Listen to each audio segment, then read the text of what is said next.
our children, our futures for those yet to come. We ask for protection for each and every one of you.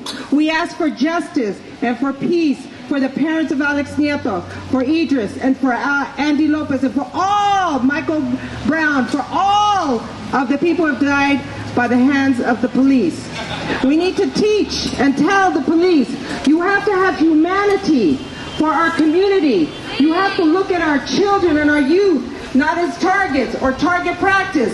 You have to honor their humanity. That is what we are asking and demanding of you. And we want justice. Do the right thing. Do the right thing. Be on the side of being human, not being blue. It's more important to be human than to be blue. So we ask today that all of you are protected. We ask that your ancestors protect you. Thank you for being here. Thank you for honoring those who have gone on to the spirit world. Thank you. All my relations. All my relations. And that's kind of hard to follow up. Come on, bro. Well, I'll do something. But Valerie here grew up in the Mission. Oh. She grew up in the Mission, and I knew her back in 1971. I was just born. She was just born, yeah. I was just a thought. But I met her brother, Tomas, but she has always been a part of this community, and she's worked with rap, and she's been a lowrider, and she's been an activist in the community. And if anybody has seen the terror that's brought onto the youth of this community, Valerie has been one of them, one of many who have seen the terror that the police have brought upon the youth of this community. And when I say terror, I mean that the incarceration rates are very, very tremendously high. And it seems like they're not going to ever end. And they die in the prison system just as much as they die in the streets.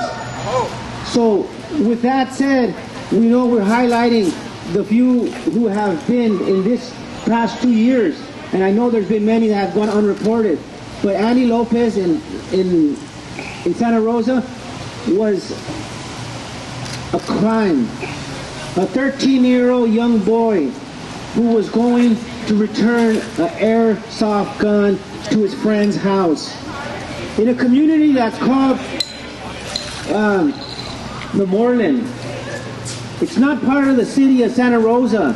It's part of the county of Sonoma County. And the Sheriff's Department vigiled that area, and so do the Highway Patrol, and so do the Police Department. And there's other areas in Santa Rosa that are the same, in that don't get city support. That means they don't get lighting, they don't get streets, they don't get a lot of the amenities that the city does, city residents do. So my point in all this is that this young kid was going through a parking lot, and within 15 seconds of the police officer seeing him, or the Sheriff Eric Galehouse seeing him, the Eric Galehouse got out of the car.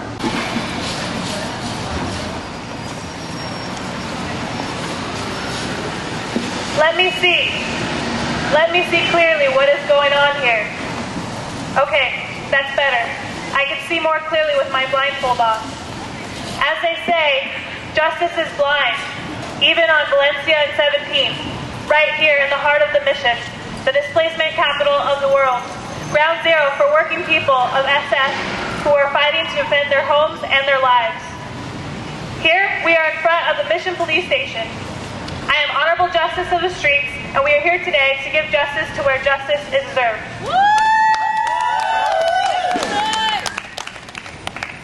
Today's court case is the case of the murder of Alex Nieto, a San Francisco native who 1 year ago today had lost his life at the hands of SFPD under rather mysterious circumstances. We chose this public occasion to hold the court case since this case has not made its way to the San Francisco courthouse.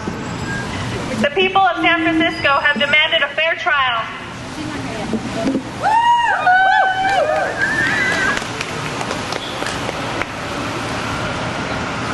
Since our demands the city did not meet, justice will be brought to the streets. What do we want? Justice! When do we want it? Now! ¿Qué queremos? Justicia! ¿Cuándo queremos? Ahora! Today we'll be holding a court case, but unlike one you've ever seen before. Today will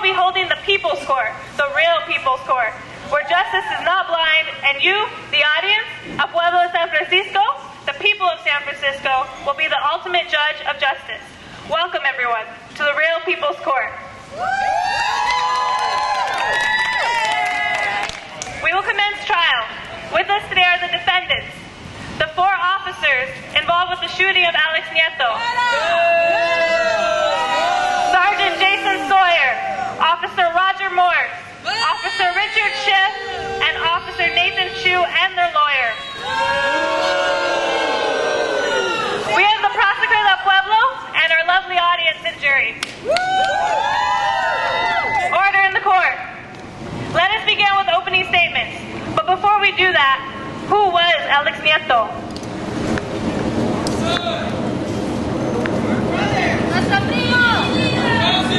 Your Honor, and members of the People's Jury, Alex Nieto was born and raised in San Francisco.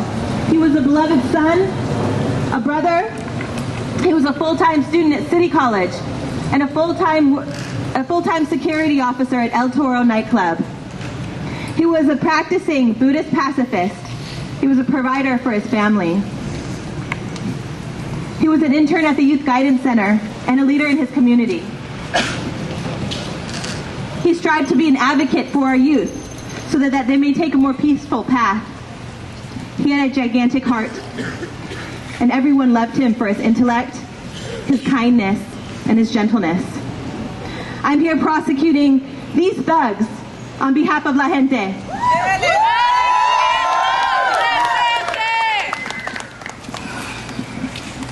Yes, thank you very much. I'm here to defend my poor, defenseless defendants on the evening of March 21st, 2014.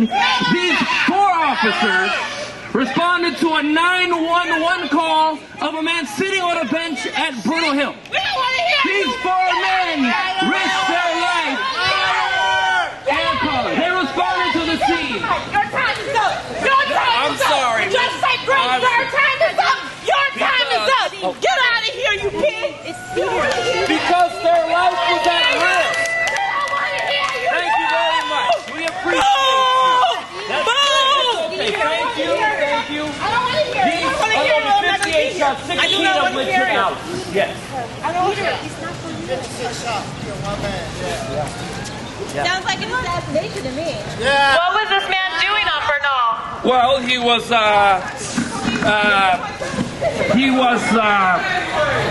eating a burrito, Your Honor. On his way to work. Well, why wasn't he wearing his uniform if he was a security guard? Your Honor, but he was wearing his uniform.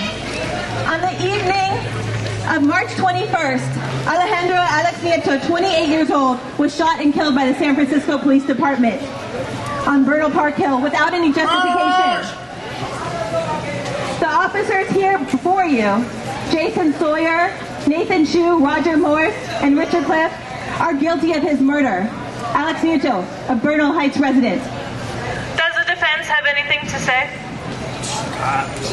Yes. Pardon. Your Honor and people of San Francisco, a dog walker called 911 because he was suspicious of this young Latino working class man on Bernal Heights. We believe he was acting erratically. Who is acting erratically? The officers or Mr. Nieto? Your Honor, we'd like to present a witness. Please approach the bench. What did you see, witness? Your Honor, I saw Mr. Alex Nieto, and he wasn't doing anything. I saw a young man eating a burrito on the hill. That's correct, Your Honor. In the 911 call and dispatch audio, Alex was described as having a taser at his hip. It was not drawn. He was never a threat to anyone on Bernal Hill. All the same, the defendants were sent there to confront him. He posed no threat. Witnesses say he was carrying a gun.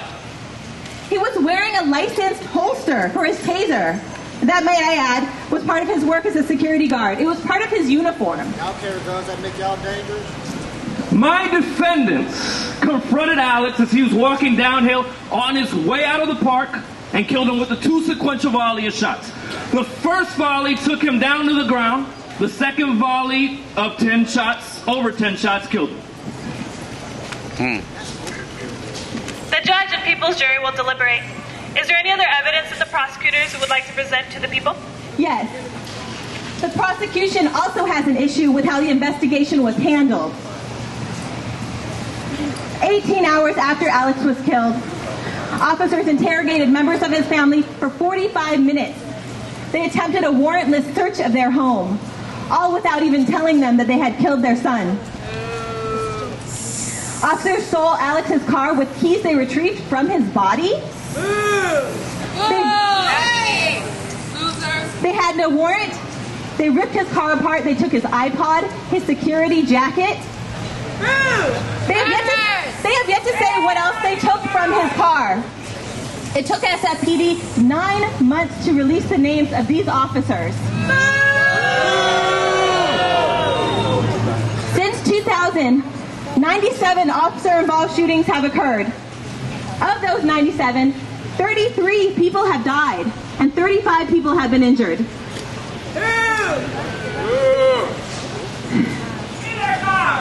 SFPD has found the use of deadly force within its policy somehow, even under the most questionable of circumstances.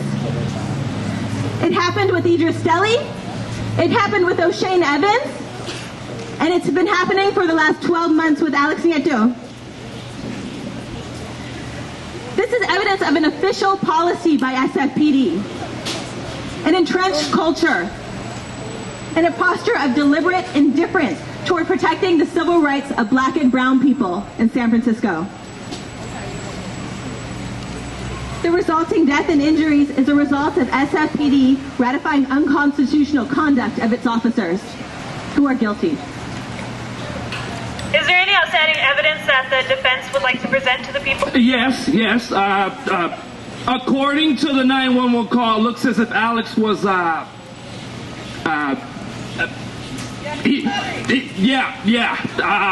he was eating chips or sunflower seeds. Okay, we've heard both sides of the story, and I am ready to render my verdict. All right. Y'all ready? We, the people of San Francisco, find the defendants, Jason Sawyer, Officer Roger Morse, Officer Richard Schiff, and Officer Nathan Chu, guilty of the murder of Alex Nieto on the evening of March 21st, 2014. We find District Attorney Gascon guilty of conspiracy to cover up police killing of Alex Nieto.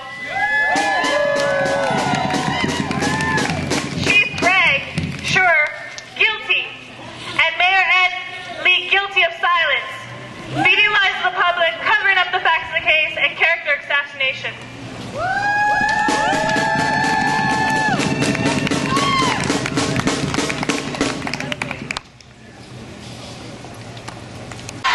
¿Qué queremos? Justicia.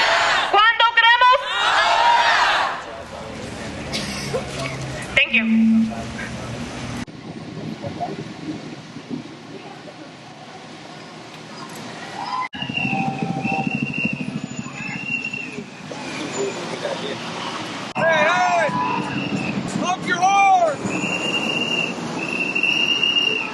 Justice for Alex Nieto!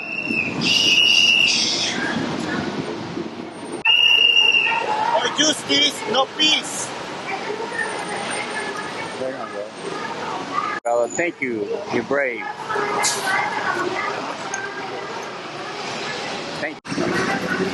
Thank you, guys. Thank you.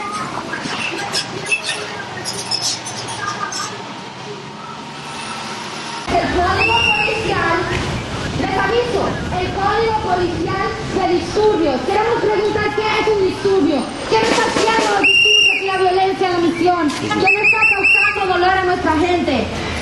Estamos también 4 horas solidarios por el movimiento Black Lives Matter, que las vidas de afrodescendientes importan en Norteamérica, Centroamérica, Sudamérica y el mundo entero.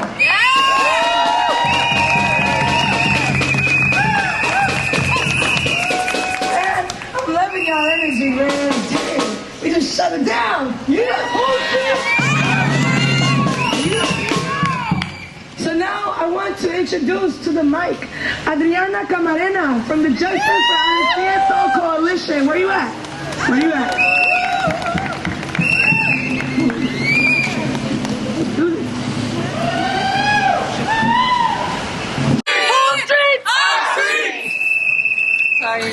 I'm on it. Whole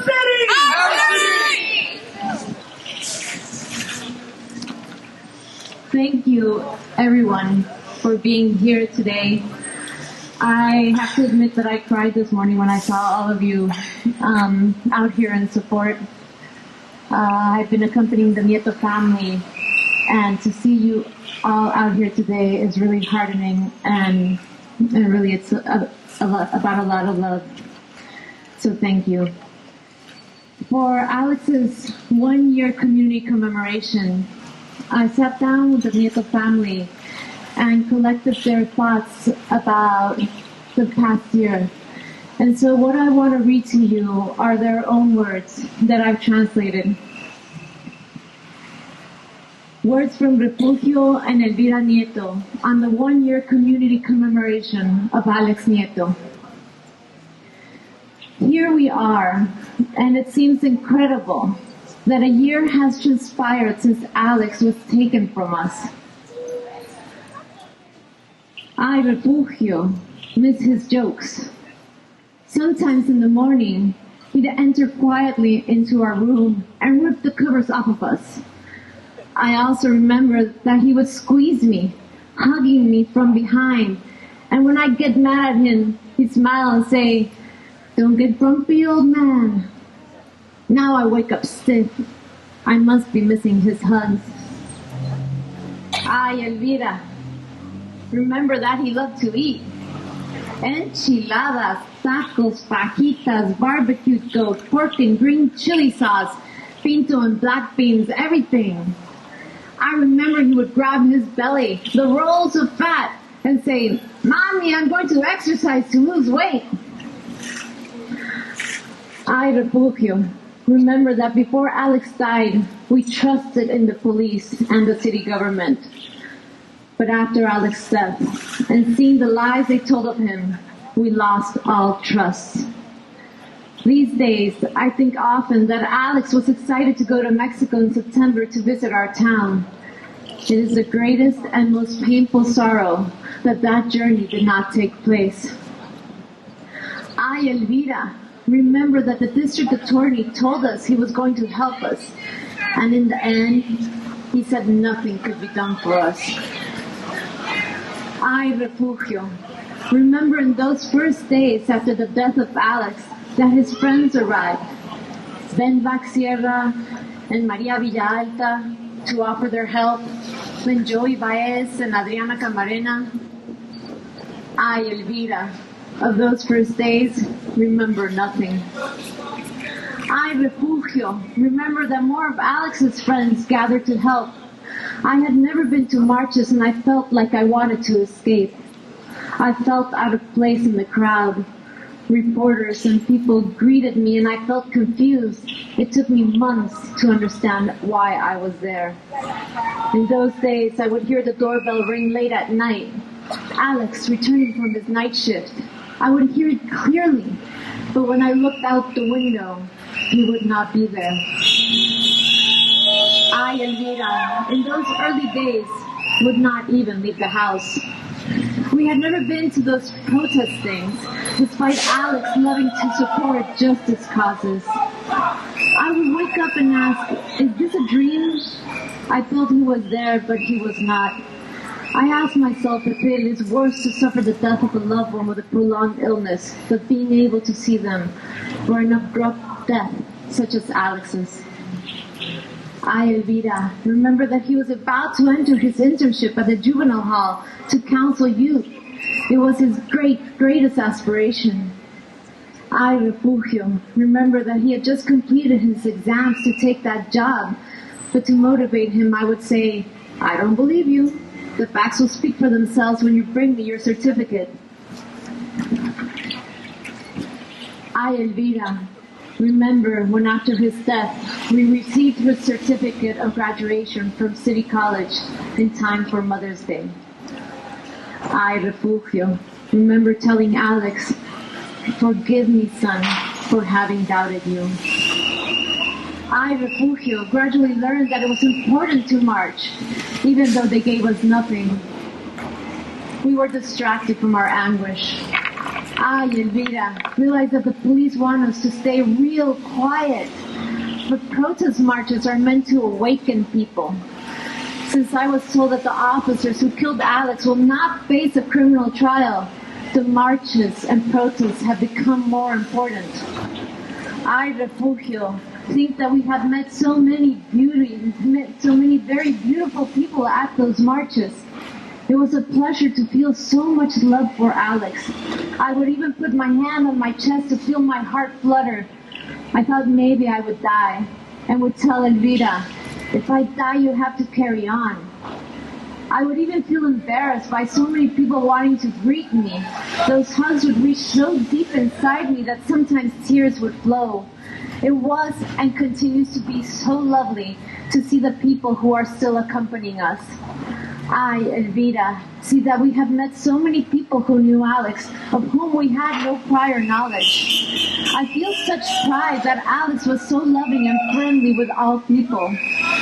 I, Refugio, feel it would be just for Alex's killers to face trial and to be fired, but feel that justice might not be found by formal means. The only thing left to do is to continue learning who killed him. Let their faces be known. I, Elvira, feel it should be known who are those officers and their exact reasons for killing Alex. I, Refugio, want to see a change in the process, even if small, so that a sincere and unbiased investigation can be carried out. Why did they have to shoot him so many times as he lay on the ground? I, Elvira, want to know exactly what happened that day and let the public know the type of police we have.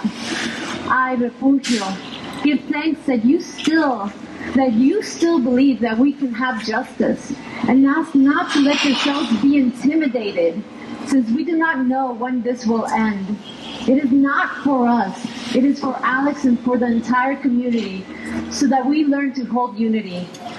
I, Elvira, give you thanks for helping us and continuing on with us.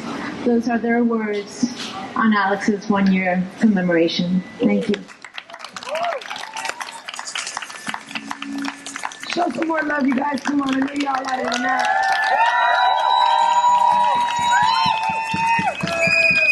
So now it is my honor to introduce Misha Irizarry, and she is the mother of Gentrification.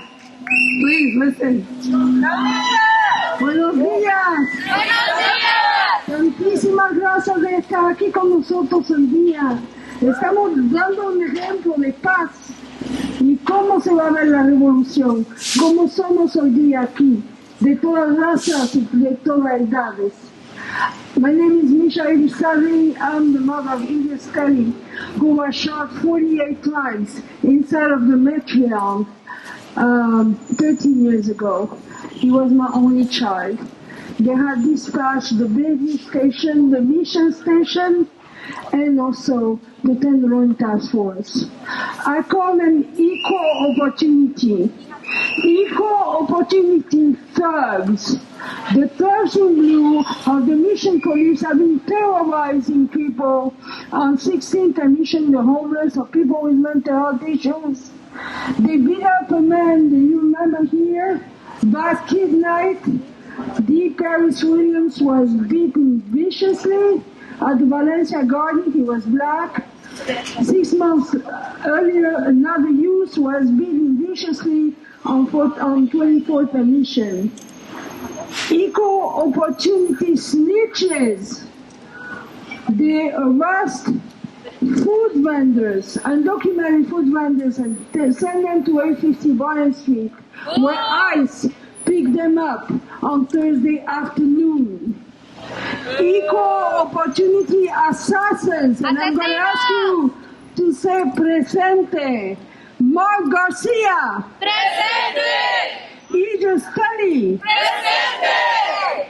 Amilcar Pérez-López. Presente. Oliver Big O Lefidi. Presente. And so many more, victims of the unchecked violence of the third in blue. of the mission police, equal opportunity corruption. Remember Captain Corrales, who was obsessed, insanely obsessed with criminalizing cannabis users, and he was indicted for corruption in 2003. Equal opportunity murder. Shame on you. You on trial today, the people's trial. Thank you.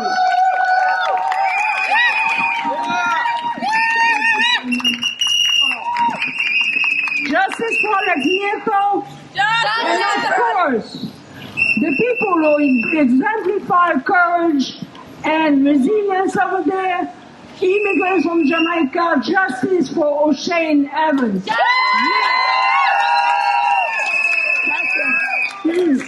What's up, y'all? What's up? Just Kagalagan. So, I wanted to bring to everybody's attention that Amilcar, Alex Nieto, and so many more were also students. And Alex Nieto was very active in the campaign for saving City College. Right? We all in education. Right? Education is important. And so I want you guys to remember that we are here in solidarity as people of color, working class, and as students. You know? So just keep that in mind and let's make some noise! También queremos honrar y recordar que Alex Nieto y otras víctimas de esta policía asesina eran estudiantes luchando por proteger y defender nuestros derechos a la educación en City College y en todos los sitios donde el neoliberalismo y el falta de valorizar la vida humana nos están quitando los servicios, ¿verdad? Entonces ahora vamos a con mucho agradecimiento invitar a danzantes mexicas de aquí de la misión, honrando con sus rezos a toda esta gente, a las madres afrodescendientes e indígenas de esta tierra que han perdido a sus niños, ¿verdad? Y nosotros, los que nunca conoceremos lo que es su dolor, estamos aquí solidarios, porque también sabemos que somos una comunidad, ¿verdad? So now we are introducing our danzantes mexicas from La Misión to come in and bring energy and to bless the space. So respect y'all.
Here to bring good energy and protection for this movement, to make it sacred, because it is a sacred movement. So we're talking about sacred lives. Everyone's life is sacred. Right now, there's a celebration going on in Salvador. Some of our youth went to El Salvador. And they're still over there. They'll be back on Friday. And they're learning about the human rights, you know, learning about how human life can be discarded like if it was trash. But there are people there that are fighting and that are marching and they're celebrating Monsignor Romero's canonization for sainthood. And we know that Monsignor Romero was a saint even when he was alive because of the way that he lived his life. The way he laid down his life for the pobre, for the campesino, for those who did not have a voice. There are many here that have a voice for those who do not have a voice.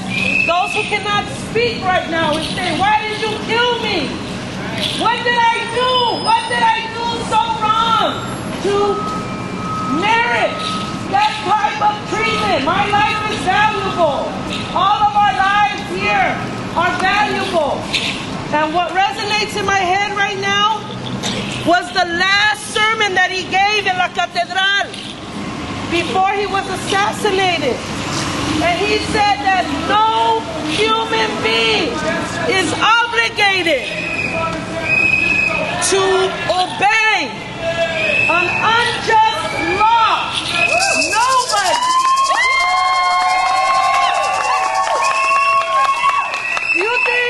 Do you think those laws are above God's laws?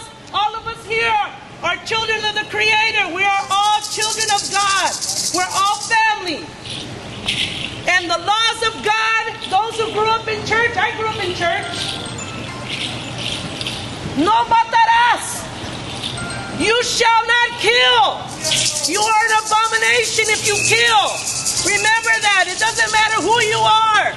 You are an abomination if you kill. So that's what resonates in my head, because the same thing we're doing here is the same thing they're doing in all parts of the world where there are injustices. So we connect our energies and we connect our hearts with all of those movements to make it strong. And always in peace. Monsignor Romero never said, hey, let's go kill the military. Hey, let's go lift up and, do the same thing that they're doing. It was peace. Peace generates more peace. And it begins with you in your heart. It begins with each one, with every brother and sister that's here. It begins in here. Just remember that. I know you got a job to do, but remember God's laws. Remember who you are, where you come from, where we all come from. All of our lives matter. Woo! Woo!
Because she loves us. Because it's the water, the air, the food that we eat. It doesn't matter what color you are. It doesn't matter if you're rich or poor. You are her children. We are all her children. And she gives us everything that we need, and we give her thanks for another day of life. We're all here. We're protesting. We're speaking against injustices. And we're here because we're given a gift. Every day is a gift. Y damos gracias. En nuestra madre tierra. En Dios.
Those are our weapons, our spiritual weapons.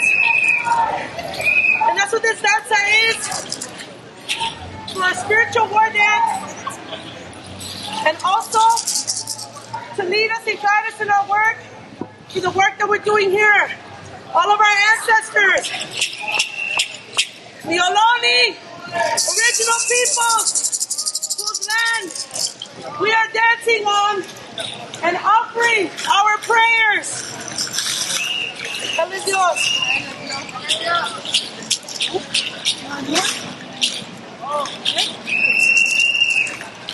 Never get tired. It's called un aplauso fuerte, okay? It's a strong applause. You go like this. 1, 2, 3. Can you guys do that? 1, 2, 3. Una más. 1, 2, 3. Gracias. We're here because we are the culture. We are the culture keepers. We are the people that are going to tell the story. We have danza. We have arte. We have all of y'all here because we are the ones that are making history right now to represent for those that we are losing. Right now, we're going to bring up another person in the struggle with us, the O'Shane Evans family, who has also lost a great fortune in their lives. Please welcome them gracefully as they come up to speak their story, speak their truth. Thank you for sharing with us. Indict, convict, send them killer cops to jail. The whole damn system is guilty as hell. Indict, convict, send them killer cops to jail. The whole damn system is guilty as hell. Okay. Thank you, everyone. It's things like these that keep us going every day. That keep justice for Alex Nieto, justice. And if we can't get justice, we can't get no peace. It's like I was saying, it's things like this that keep us going, and we appreciate all the support that we've gotten since October 7th, right? Power to the people, right? Power to the people. Power to the people. You know what? These town hall meetings and all that, I'm getting tired of it. I'm getting tired of it. But I have a message from Mayor Lee and Greg Sir. If you don't shake this city up, get your ass out. Okay, we're tired of asking for justice. We're going to get our own justice. We are sick and tired of saying, hands up, don't shoot. Our hands is up and you're still shooting us. You're still killing us. We're tired of going to funerals. I'm tired of seeing parents like my mother suffering every day. You know, how can I comfort her? I don't know how I would feel if I lost my child. I have 2 kids. I don't know how I would feel. My mother waking up saying my baby did not come home. He did not come home. That is her baby. He never left home. He never left home. And we keep on hearing the same story. Oh, he pulled an unloaded gun. Bullshit. Tell it to somebody else because I'm not listening. I'm not listening to it. Okay? Look at these families. We came here, we're immigrants. We came here for a better life. This is a better life. Hell no. Hell no. America is the most corrupt nation. America is so corrupt. It is corrupt. It is corrupt. And we are sick and tired of it. We are sick and tired of it. They're not going to give us justice, people. They're not going to give us justice. We're going to have to get our own justice. We're going to take our justice. How can you keep on asking, like Malcolm X said, you cannot ask your oppressor for something because he's not going to give it to you. You're going to have to take it. And that's what I believe. And we're going to have to take it. Take it, people. But like I said, thank you guys for the strength. People like you guys, they give me strength. They give me strength. So they killed the male, so now they turn on the female. Alex Brown, you're in San Francisco. You say that there's a lot of carjacking going on. If you walk up to me in plain clothes, I'm going to pull off on your ass. I'm going to hit that gas because I'm fearing for my life. How can you be fearing for your life when she was fearing for her life? And you took her life. You killed her. And if you that damn scared, get your ass out of the force. Find a new job, goddammit. You fucking cowards. You punk. Yeah, thank you.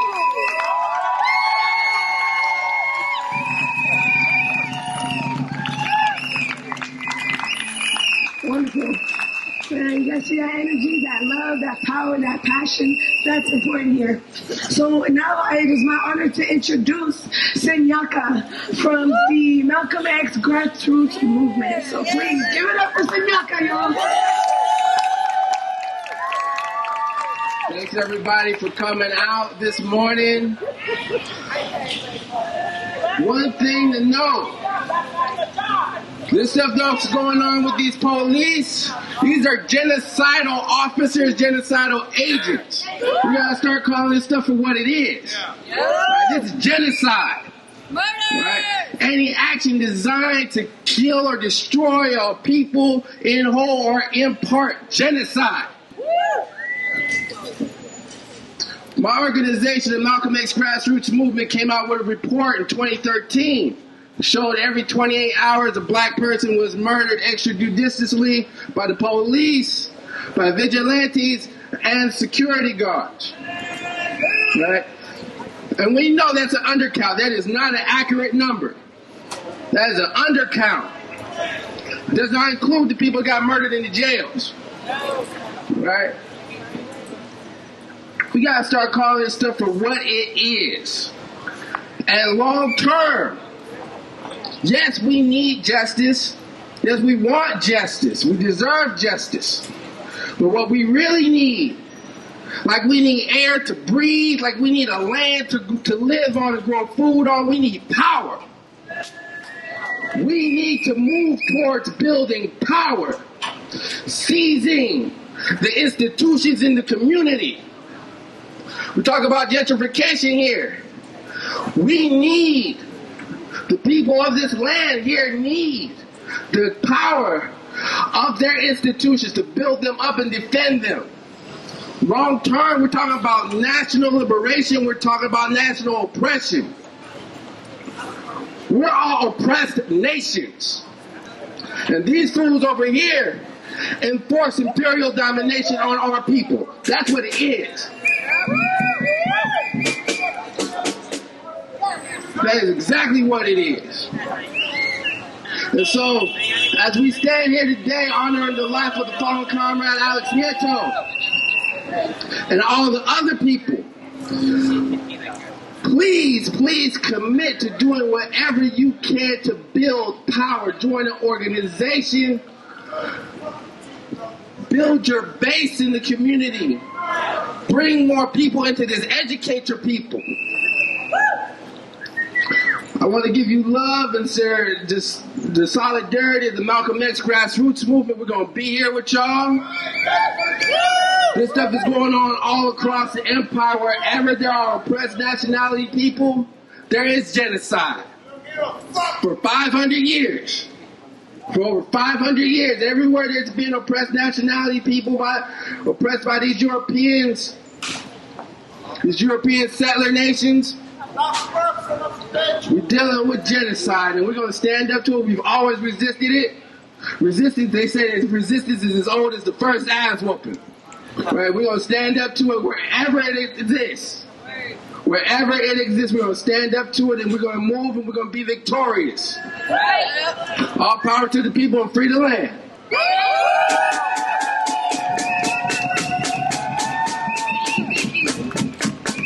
No justice! No peace! No justice! No peace! No justice! No peace! Un aplauso fuerte! 1, 2, 3! Right on, I love it. So I just have a very quick announcement. So there's going to be a press conference going on at 850 Bryant next Monday the 30th at 9:30 a.m. Alright? So y'all have that in mind. For O'Shane Evans, okay? So y'all remember that? Save the date, and if you guys want more information, just go over there, okay? Cool. So now, you guys, for those of you who have rhythm, and for those of you who don't have rhythm, y'all gotta have rhythm right now. Okay? I am going to introduce Loco Bloco. Just please.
begin their accountability. To begin that. Our second one is to fire and prosecute killer cops and their accomplices.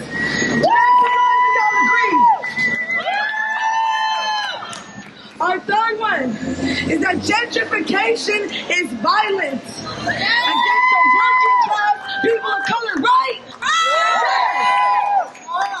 And our last one is that we want a people's trial and justice on our own terms.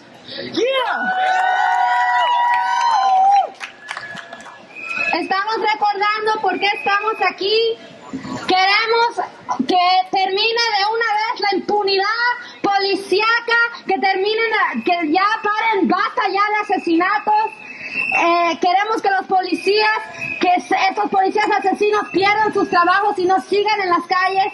Demandamos reconocimiento, que el aburguesamiento es violencia en contra de la gente obrera, y queremos justicia popular. As he's talking to us, right? Excuse me. We are reclaiming the space for 4 hours and 15 minutes. And not only because this is our home, that we're from the 415, right? We're from the Bay Area. This is our land. We're here to claim that gentrification and race is a race against time. We are losing time here. They're kicking us out one by one, and they're succeeding, and we need to stop it. And also, 415 is the police code for disturbance, and we are here to disturb not the peace, but business, right? We need to hit them where it hurts in the pockets, because that's the only way they will hear us. And also because we are in solidarity with Black Lives Matter, because every 4 hours, another one of ours is killed. That's not okay. Estamos recordando, honrando nuestro hogar, históricamente el 415. Estamos reconociendo que estamos luchando en contra del tiempo, el aburguesamiento. Y recordamos que el 415 es el código policial de estos policías asesinos que supuestamente representa el disturbio. Pero nosotros sabemos quién está causando el verdadero disturbio: a la vida, a la tierra, a la paz, al respeto humano. Y estamos 4 horas solidarios con el movimiento Black Lives Matter, con los pueblos afrodescendientes en lucha. Y estamos aquí también bloqueando el Google Bus. We are blocking the Google Bus, right? And we have people on both sides of the street. If you could bring people down, invite people to come support. Sabemos que este bus representa el aburguesamiento, right? We see that this bus represents the class war that's going on here in San Francisco, and the police are defending the interests, right, of the corporations and this upper class. So now we will continue with theater piece. Y'all ready? Yeah. Ready like Freddie? Y'all ready for some people's justice? Yeah, we are here. This is our trial. This is our community. Whole streets? Our streets. Whole streets? Our streets. Right on.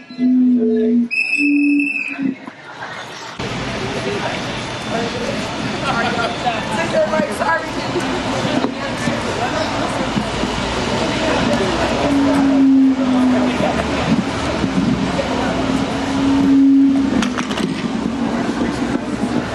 As they say, justice is blind, even on Valencia and 17th, right here in the heart of the mission, the displacement capital of the world, ground zero for working people in SF who are fighting to defend their homes and their lives. Here we are in front of the Mission Police Station. I am the Honorable Justice of the Streets, and we are here today to give justice to where justice is deserved. Today's court case is the case of the murder of Alex Nieto, a San Francisco native, who 1 year ago today lost his life at the hands of SFPD under rather mysterious circumstances. We chose this public location to hold the court case since this case has not made its way to the San Francisco courthouse. The people of San Francisco have demanded a fair trial.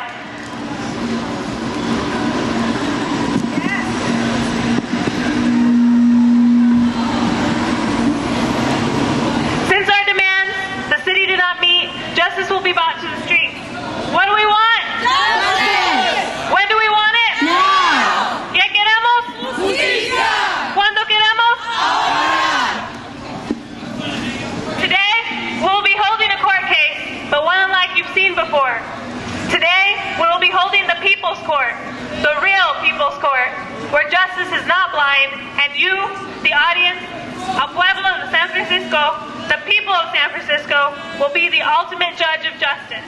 Welcome, everyone, to the real people's court. We will commence trial. Today with us are the 4 defendants involved with the shooting of Alex Nieto. Sergeant Jason Sawyer. Boo. Officer Roger Morse. Officer Richard Shipp. And Officer Nathan Chu and their lawyer. We have the prosecutor del Pueblo and our lovely audience and jury. Order in the court. Let us begin with opening statements. But before we do that, who was Alex Nieto? Your Honor, and members of the People's Jury, Alex Nieto was a San Francisco native. Hey! He was a beloved son and brother. He was a peaceful member of our community. He was a full-time student at City College San Francisco and a security guard at El Toro nightclub. He was a practicing Buddhist pacifist, a provider for his family. He was an intern at Youth Guidance Center and a campaign volunteer. Overall, Alex was an advocate and a leader in our community. Alex dreamed of helping youth so that they might take a more positive direction. Alex had a gigantic heart. He was known for his intellect, his gentleness, and his kindness. I'm here prosecuting these thugs on behalf of La Gente. Yes, thank you. I'm here to defend my poor, defenseless defendants. On the evening of March 21st, 2014, these 4 officers responded to a 911 call of a man sitting on Bernal Hill. These 4 men risked their life to defend the caller. They responded to the scene ready for combat. Because their life was at risk, they unloaded 58 shots, 16 of which hit Alex. Sounds like assassination. What was this man doing on Bernal?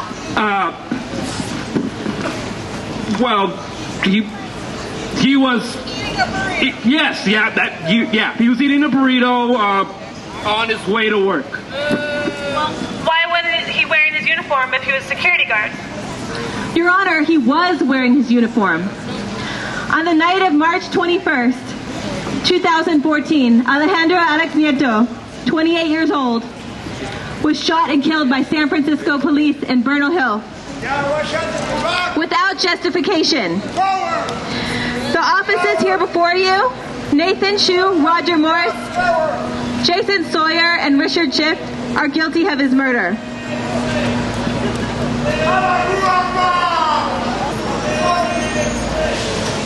Does the defense have anything to say?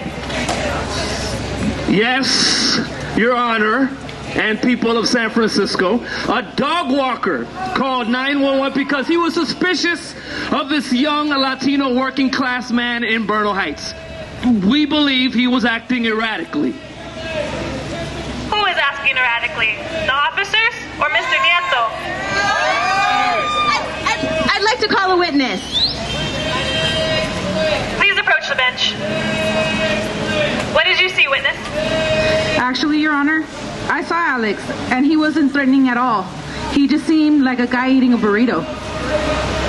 Yes, Your Honor, the 911 call and the audio corroborate that. Alex is described as having a taser at his hip. It was not drawn. He was never described as being threatening to anyone. All the same, the defendants were sent here to confront him. Alex Nieto posed no threat to anyone. The witnesses say he was carrying a gun. He was wearing a licensed taser holster, which, might I add, he was on his way to a security job. He needed that for his job. It was part of his uniform. Excuse me. My defendants confronted Alex as he was walking downhill on his way out of the park and killed him with 2 sequential volley of shots. The first volley took him down to the ground. The second volley of over 10 shots killed him. The judge and the people will deliberate. Is there any other evidence that the prosecutors would like to present to the people? Yes. The prosecution also has issue with how the investigation was handled. 18 hours after Alex was killed, officers interrogated his family for 45 minutes. They performed a warrantless search of their home. They also stole Alex's car. With the keys that they retrieved from his body, they ripped the car apart. They took his iPad, his security jacket. We don't know what else they took. It took SFPD 9 months to release the names of the officers involved in the shooting. Since 2000, 97 SFPD officer-involved shootings have occurred. 33 people have died. 35 people have been injured. In each and every officer-involved shooting, SFPD has found that there was somehow no use of deadly force. That somehow this was all within the policy that they have, even under the most questionable circumstances. This happened with Idris Deli, this happened with O'Shane Evans, and it's happened over the last 12 months with Alex Nieto. This is evidence of an official policy, an entrenched culture, and a posture of deliberate indifference toward policing, toward protecting the civil rights of Black and brown people. And the resulting deaths and injuries is a result of SFPD ratifying unconstitutional conduct of its officers. Is there any outstanding evidence that the defense would like to present to the people? Yes. According to the 911 call, he was eating chips or sunflower seeds. Okay. We've heard both sides of the story, and I'm ready to render my verdict. All right, for the honor of the judge on the street. We, the people of San Francisco, find the defendants, Officer Nathan Chu, Officer Roger Morse, Lieutenant Jason Sawyer, and Officer Roger Schiff, guilty of the murder of Alex Nieto on the evening of March 21st, 2004. We find District Attorney Gascon guilty conspiracy of cover-up the police killing of Alex Nieto. Chief Greg Scher guilty of feeding lies to the public, covering up the facts of the case, and character assassination. And Mayor Ed Lee guilty of silence.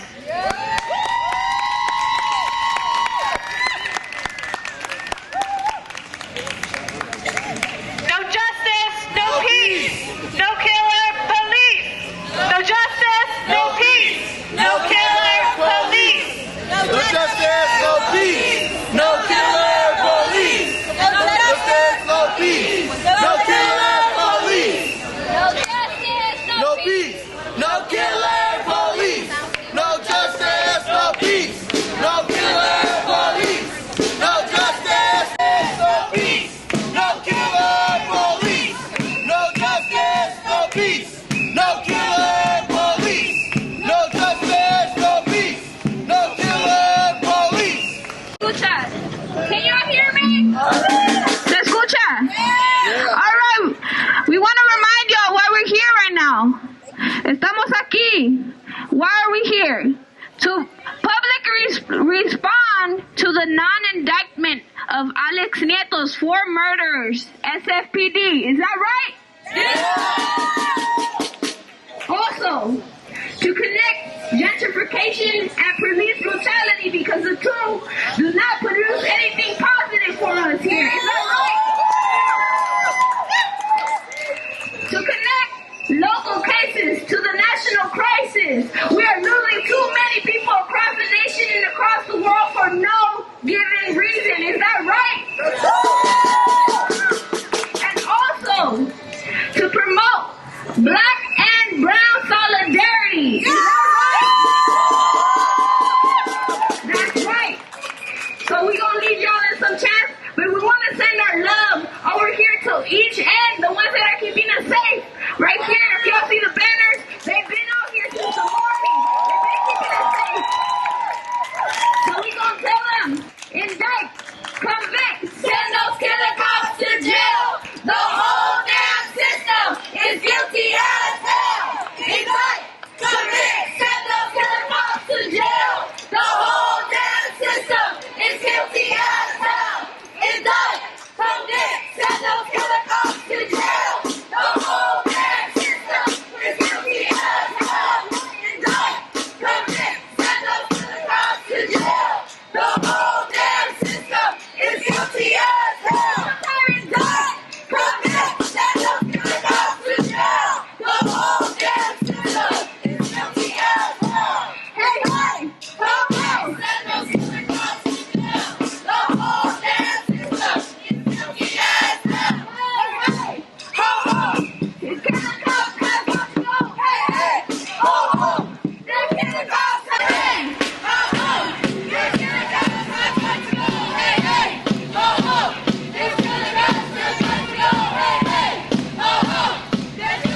aquí. We're going to bring up Ronisha from Black Lives Matter. We're going to have some more songs honoring the sacrifices made by these families. What's up, y'all? Give it up for the rain. That's life-giving. That's what we're here for. Give it up for Ronisha. How y'all doing? I need more energy tonight. How y'all doing? Don't let this rain stop our fight for justice. Right. So my name is Ronisha Johnson. I'm a part of the Black Lives Matter movement and also one of the many people who shut down West Oakland Board to protest against police impunity. Right? So I'm here standing in solidarity with my brown brothers and sisters today as a representation of the Black Lives Matter movement. And as a native of San Francisco from Bayview Hunters Point. But first I want to pay respects to the family of Alex Nieto and also Shane Evans and also the many black and brown people who've been gunned down in the streets as it relates to police terrorism. Right? Let's not be asleep. Let's understand the real correlation between gentrification and what's happening in our communities. As it relates to what's going on right now, black people only make up 3% of the population in San Francisco. And as we stand here in front of this Mission Police Station, we can look around and see the same thing is happening here in the Mission District. Right? Right. So as we stand here in the rain, we're not only protesting against police brutality, but we're also protesting against gentrification. So we can make sure to take our communities back. Right? And this is not only just a local movement, but this is a national wave that is happening in low-income communities of color throughout the nation. Right? But we also can't look over the fact that this is happening in our own backyards, right? As we stand in solidarity with Ferguson, with New York, we must make sure that we hold our officers accountable that are gunning down our black and brown people here in San Francisco, right? They're like, when you come here and you go on a tour, they like to talk to you about the bridge, right? The beautiful bridge and the lights, right? They want to talk to you about the Golden Gate, all the scenery, all the tourist attractions. But they need to shine light on the fact that people are losing their lives, right? So as a national call to the Black Lives Matter movement, what we're asking for is that they stop militarizing our police units, right? Because too often our black and brown people looking like they're fads because we wear hoodies, right? Looking like that they are criminals because we're walking around with our skin color in which we didn't choose, right? When are we going to start to look like human beings? Like people, like sisters, like brothers, like fathers, like mothers, like students. Our lives are out here on the line, right? And today, I'm here to say today is the People's Day, and we're taking our shit back. We're not going to stop until we see justice. It's been 1 year, and this family has not seen justice, right? So don't let the rain stop you. Your spirit, we feel the spirit out here, right? And until black and brown people are able to move freely in this country, there will be no business as usual. So Alex, don't get it? Shut this shit down.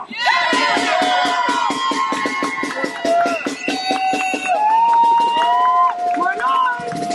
Hello, can y'all hear me? Can y'all hear me? Man, look at that, the rain stopping, man. We love this. Love the atmosphere. So now I am going to bring up Andrew for Asians for Black Lives Matter. Where you at, Andrew? Hey! Give it up for Andrew!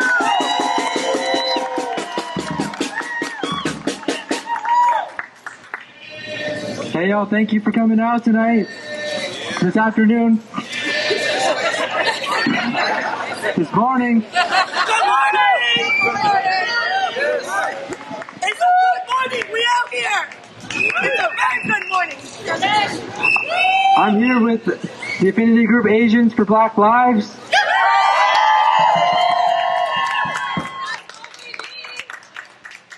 We're out here to show solidarity today with the Justice for Alex Nieto Coalition. that all those killed by police violence, by SFPD, by the Mission Police. Yeah. I'm born and raised in San Francisco. You know, our peoples, we know what it's like to be targeted by state and police violence, both here in the U.S. and in our homelands, through imperialist wars, That's right. occupation, and colonial genocide.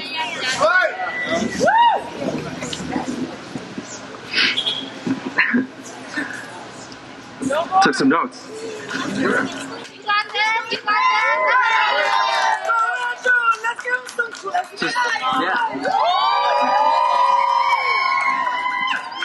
So San Francisco has been a haven for our people, us Asians here. We make up 34% of the city population.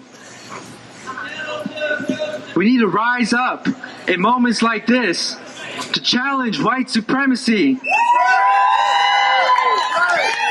and show solidarity with our black and brown people in this city that are being targeted by the police, being criminalized,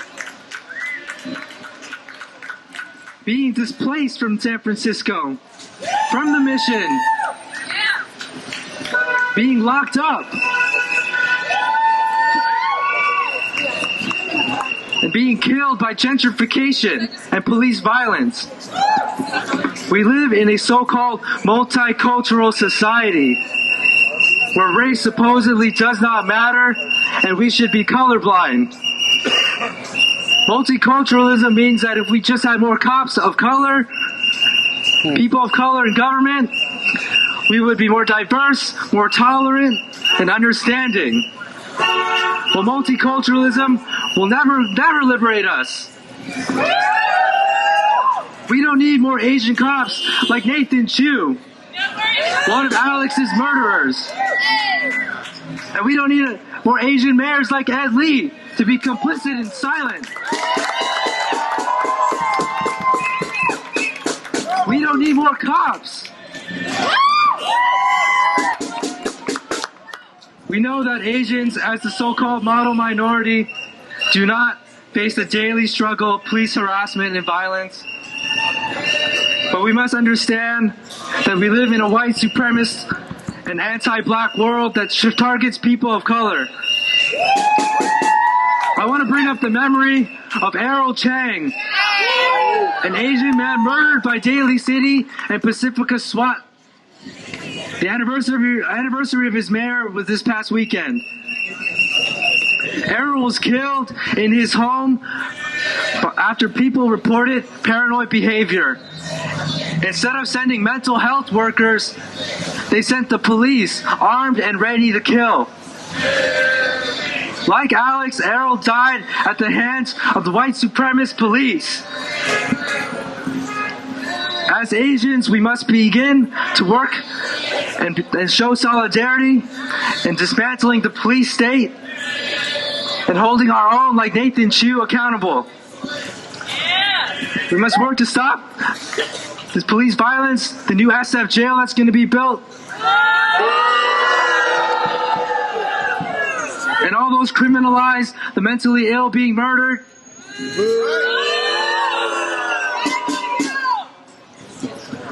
Justice for Alex Nieto.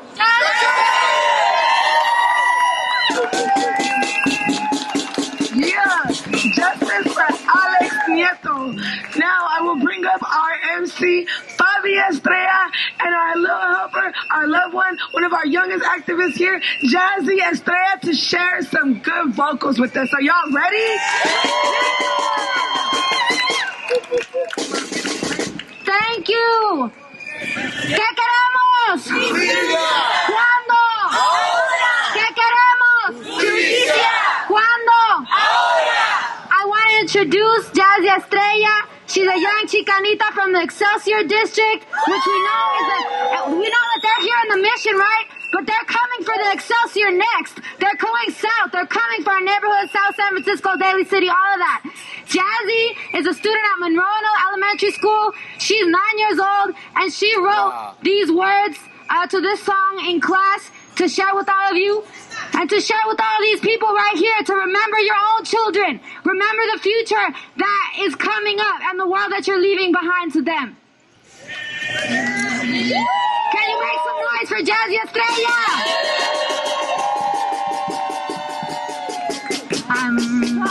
I'm falling down, falling to the ground.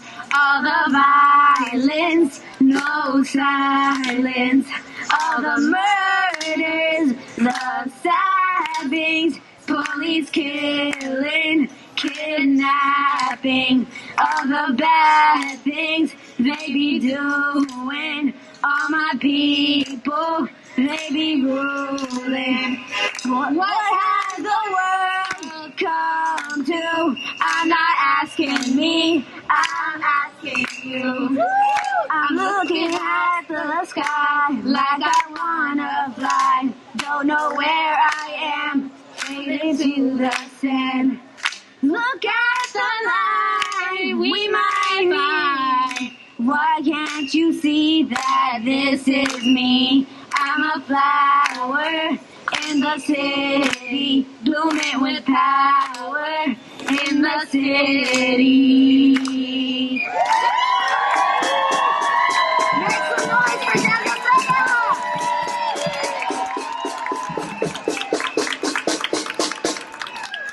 Our children are out here and they're the ones that is really going to inherit this. Remember them. We ask these police to remember your children that might be growing up in the Bay Area too, and the future you're leaving behind for them. Thank you. We're gonna bring up the musicians that are out here that have been in the Mission District spreading cultura. A los músicos que están aquí, les agradecemos. Vamos a subir la energía un poco con Loco Bloco. Que se mueva la gente, que haga ruido.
diferentes habilidades físicas, a nuestros ancianos, afectan a la gente que tiene problemas de movilidad. Y la policía está criminalizando a nuestros abuelitos, a nuestra gente que está enfermita y esto perpetúa la injusticia y esta estructura social que, como dice el compañero, ha existido por cientos de años. Berkeley recently released a report that showed since 2000 in San Francisco and in California, statewide arrests, being arrested for vagrancy, what they quote-unquote vagrancy, being arrested for living without a home, living in poverty, have increased 77%. Desde el año 2000 hemos visto que los arrestos solo por básicamente ser pobre, ¿no? Los llaman gente viviendo en la vagancia, pero solo por estar en la calle han subido estos arrestos 77% desde el año 2000. And in San Francisco alone, from 2007 to 2013, over 3,000 citations were issued for quality of life violations, things such as sleeping outside and sitting on the sidewalk. 3,000. Desde el año 2007 al año 2013, solo en San Francisco se arrestaron 3,000 personas por el crimen de estar en la calle, siendo una persona sin hogar. Effectively, the situation means people living without housing in this city and in this state are treated as criminals, and the result is they cannot get housing, they cannot get student loans, they cannot get jobs because of the arrest records that result by these tickets, by these warrants, by these arrests, by all these different things, these interactions with the criminal justice system. They're no longer eligible to actually exit homelessness. So we're keeping them on the street by keeping them as criminals. Entonces, tener estas leyes que penalizan la pobreza y el estado de estar sin hogar afecta la vida de las personas, ¿verdad? Porque con un récord criminal están expuestos a más abusos, deportaciones, falta de acceso a servicios, solamente por estar en la pobreza, ¿no? Y estas leyes perpetúan la pobreza en que vive nuestra gente. So now we're working with the Western Regional Advocacy Project, Mission Neighborhood Resource, tons of allies across San Francisco and across the state. We're working in California, Oregon, and Colorado to pass a homeless bill of rights to end the criminalization of homelessness across the states. Estamos trabajando con muchas organizaciones aliadas para crear un documento de derechos de la gente sin casa en todo el estado de California. So I just want to say thank you for your time. I'm glad we're out here. I'm glad we're all here together in solidarity. It's very important to end the criminalization of homelessness, but it goes beyond that. As I said, it's a direct extension of Jim Crow, past racist laws, past anti-poverty laws that target everyone here, target people of color, target poor people, and I'm glad we're all here to put an end to it. Thank you.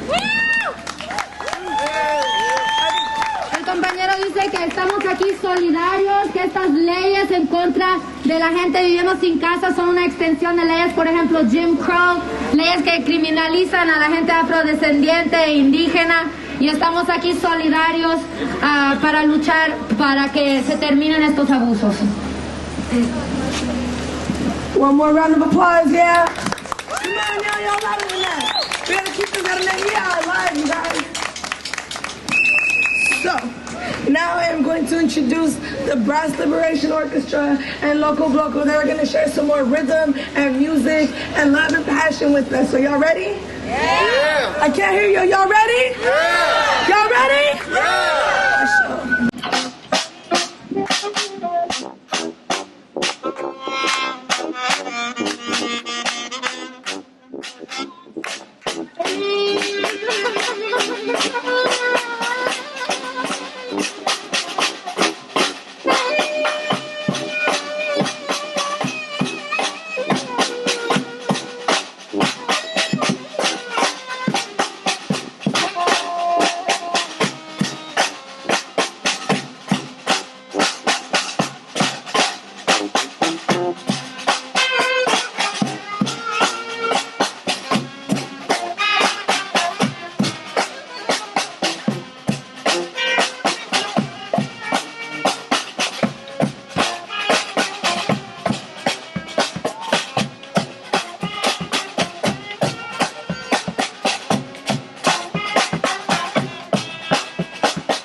for tagging on a bus, but we know that these police are still walking around doing their job. When we are the law, because these people have been creating laws for hundreds and hundreds of years that they want us to follow, laws like slavery, laws like forced relocation, laws like the legal murder of our people, and we say no more to these unjust laws. We say no more.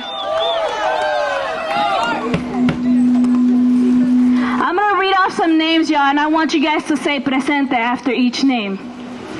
Alex Nieto, San Francisco. Presente. Ángel Ruiz, Salinas. Presente. Antonio López, San José. Presente. Carlos Mejía, Salinas. Presente. Frank Alvarado, Salinas. Presente. Osman Hernández, Salinas. Presente. Yanira Serrano, Half Moon Bay. Presente. Lino González, Richmond. Presente. Hector Uribe, Oakland. Presente. Amilcar Pérez-López, San Francisco. Sorry, y'all. Technical difficulties. Hold on, y'all, hold on. All right. So those were 10 of our brown brothers and sisters who were lost at the hands of these killer cops. And it is unjust, inhumane, inexplicable, and unforgivable that these cops continue taking the lives of our brown brothers and sisters every day. It is inhumane, inexplicable, and unforgivable that these killer cops get to decide that our brown brothers and sisters are their targets, are criminals, and are unworthy of carrying out their roles as mothers, fathers, brothers, sisters, caregivers, community members, because these cops decide on their own that with the movement of one finger, they can take the lives of our brown brothers and sisters, and we say no more. We say no more. No. We say no more. No. We say no more to these boys in blue taking the lives of our brown brothers and sisters. Those 10 names I read were our brown brothers and sisters in 1 year alone, in Northern California alone, who lost their lives at the hands of these killer cops who we stand in front of today. These boys in blue continue taking the lives of our brown brothers and sisters, and we say no more. We say no more to these boys in blue, feeling like they can continue doing that, and not only doing that, but every time our brown brothers and sisters lose their lives, their names and their stories become invisibilized by this national dialogue that attempts to create a black and white story to strategically create divisions between our brown and black communities. And we will not allow that to happen. We stand today in unity with our black brothers and sisters. We stand today in solidarity and in unity and with our black brothers and sisters, because we know that this strategic disunity that they've tried to create for hundreds of years is something that we will not stand with. We know that our lives, our freedom, and justice will not be won unless we stand with each other. The same blood that lays on these streets when our brown brothers and sisters die is the same blood that lays on these streets when our black brothers and sisters are shot by these killer cops.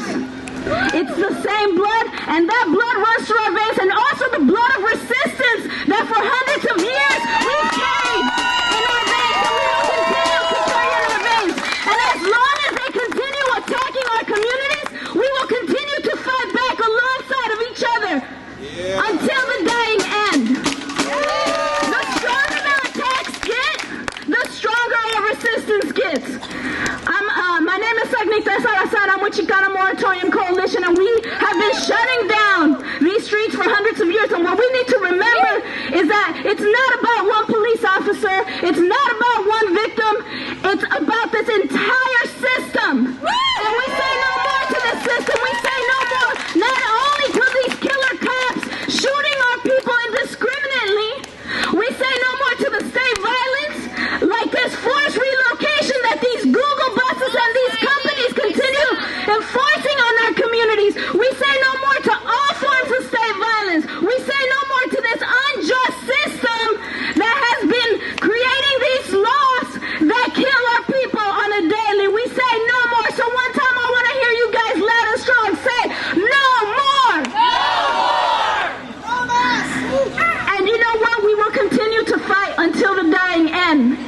And I want you guys to repeat after me. I believe. I believe. I believe that. I believe that. I believe that we will. I believe that we will. I believe that we will win. I believe that we will win. I believe that we will win. I believe that we will win. I believe that we will win. I believe that we will win. I believe that we will win. I believe that we will win. I believe that we will win. I believe that we will win. I believe that we will win. I believe that we will win. I believe that we will win. I believe that we will win. I believe that we will win.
Your block and police the police on the streets ease up, but it don't fucking stop. And Uber and Google, no matter how frugal the rent, won't fucking drop. And fuck all these prices, fuck all these devices, trying to make ends meet, not living in the street and I don't eat meat, but I got beef and at times it's kinda hard not to turn violent. When they kick us off our blocks, we start to slaying rocks, bastardize our food, claim society, post the race thing. They don't want us to learn our roots, they want us assimilating. Hipsters wearing headdresses saying they're trying to be fun. Funny, that's what I said when I had his head against my gun. We ain't going nowhere. We ain't going nowhere. My mom, my pop, my sister on the block, we going nowhere. We ain't going nowhere. We ain't going nowhere. My allies, comrades, brothers. We ain't going nowhere. Thank you very much. So my name is Sharif Zakrut. I'm with the Arab Resource and Organizing Center. We're local here. I'm also a native from San Francisco, heart in Palestine. And here As the Arab community, we're here in solidarity with black and brown lives being attacked systematically by this racist structure that we have here. And I want to talk a little bit about the colonial settler nature and how entrenched it is within our systems. So as a Palestinian, we understand that the state of Israel has been colonizing my people, the people of Palestine, in order to test out their weapons of mass surveillance, their weapons of mass control, in order to actually teach security forces like SFPD, OPD, police departments all over the country and how to use those. So they test them on the Gaza Strip, package them, claim they're tested, and sell them to governments here abroad. And we have to understand that our oppressors are working with one another. And if we can't come together, then they're going to keep us divided. That's right. Yeah. So I want to talk a little bit about Urban Shield. How many of y'all know about Urban Shield? Yeah, go ahead, say boo. All right. So Urban Shield is this annual event that happens. It's a weapons expo and training grounds. If you don't know about this, your local police department, FBI, CIA, Department of Justice, Sheriff's Department, all state and local forces come together annually, and it happens actually in Oakland, in I believe in Pennsylvania and Boston, for the last 10 years, where they hold these scenarios of what if, you know, shit were to go down, how are we going to control these people? And a lot of these weapons that are coming in from the colonial state of Israel. And with these weapons, they're teaching our police how to police black and brown communities here in the U.S. So we have to make those links and those connections.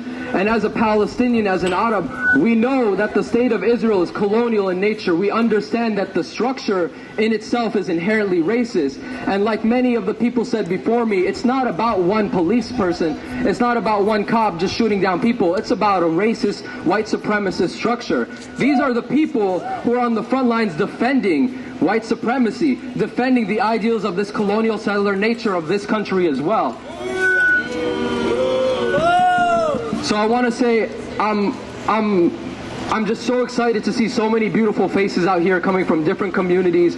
I'm blessed to be able to have the mic today to just say a little piece about my people and understand that, you know, we're all here together. I want to thank all the people who throw down their lives. You know, give them a hand. Like, they've been standing here for hours. And I also just want to send my love to all the people here, to the Nieto family. I saw them earlier. A word. But thank you very much.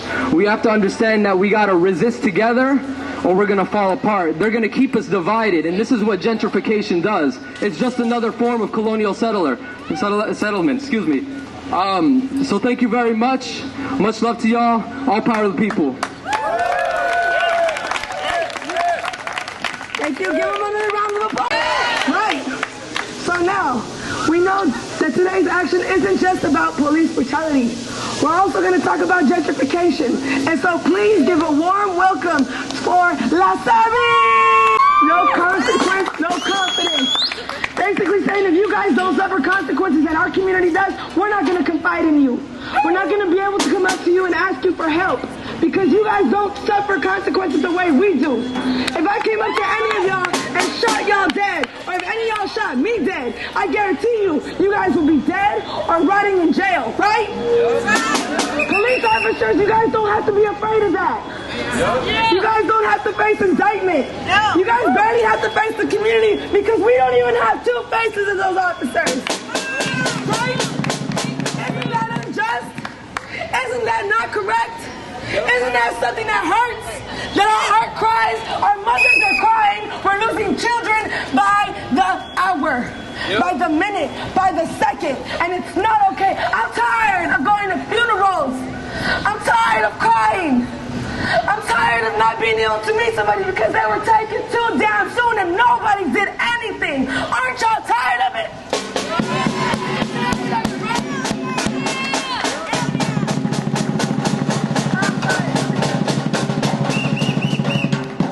Much love to Loco Bloco. Let's hear it for Loco Bloco one more time. We're standing out here in solidarity. Man, I love it.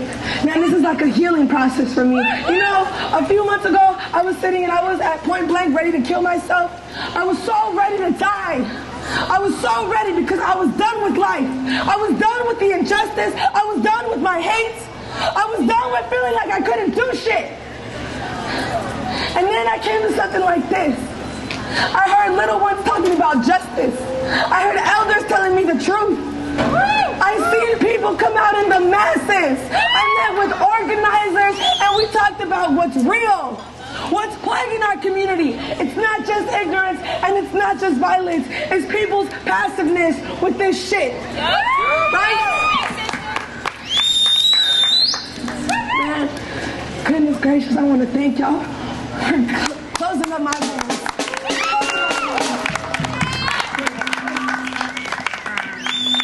La hermana habló de cómo se siente afrontar la realidad emocionalmente, de hasta sentir que esta vida no se puede vivir, que uno hasta a veces se quiere quitar uno mismo la vida. And we know that, right? We know mental health issues, post-traumatic stress, those are effects on youth, on black and brown people from living under this police harassment day in and day out. We don't have mental health services. We don't have services in our schools that support our young people that are really dealing with this and all the conditions exacerbated by the gentrification, right?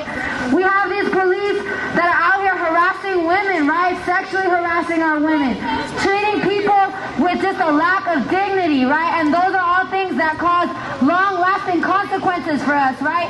And it takes a lot of bravery to speak on your mental health struggles, your feelings of sadness. So if you could all make some noise for the sister right here that's been holding it down. She's 18 years old. This is a youth. This is San Francisco youth. I'm a student first, though. I'm a student first. I'm learning with y'all. This is talking to us again. And they ready. One more hour. Man, if I could hold it down for all day, every day, freaking centuries upon centuries. But we need to eat. So, I'm going to read out our demands again, and we're going to have our translation come out. Y'all ready? Yeah! Our first demand is to end police impunity and to start your guys' accountability. You guys need to start being held accountable the way we've been held accountable and unjustly tried sometimes, right? Yes! Our second demand is to fire and prosecute these killer cops and their accomplices. Our third demand is that gentrification is violence against working poor. Right? Gentrification is hurting us. They're displacing us. And we practically have no voice in their areas, in their times of meeting and stuff like that, right? It's violence towards us. It links directly to police brutality because they're serving their communities that aren't even supposed to be here sometimes. They didn't ask our permission to strip us of our culture. They didn't ask our permission to take us out of our homes. They didn't ask our permission to kill our loved ones. That's right. And our final demand is that we want a people's trial and justice on our terms. Our terms.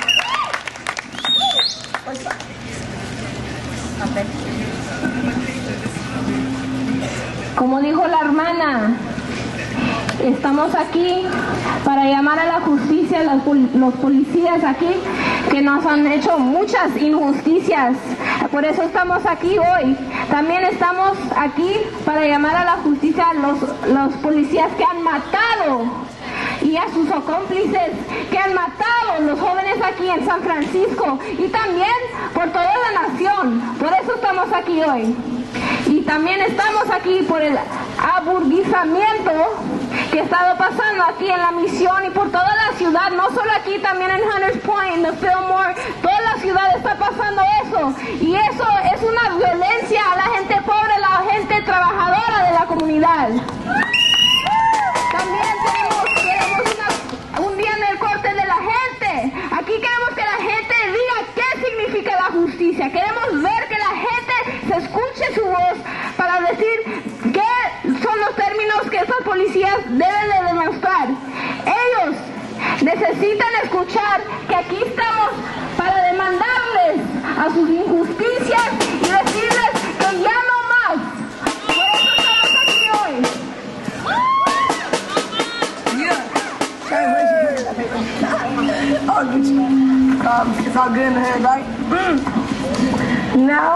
I'm going to go over it again, and I'm going to go over it again and again until my face is blue and my lungs collapse, because right now I'm losing my voice.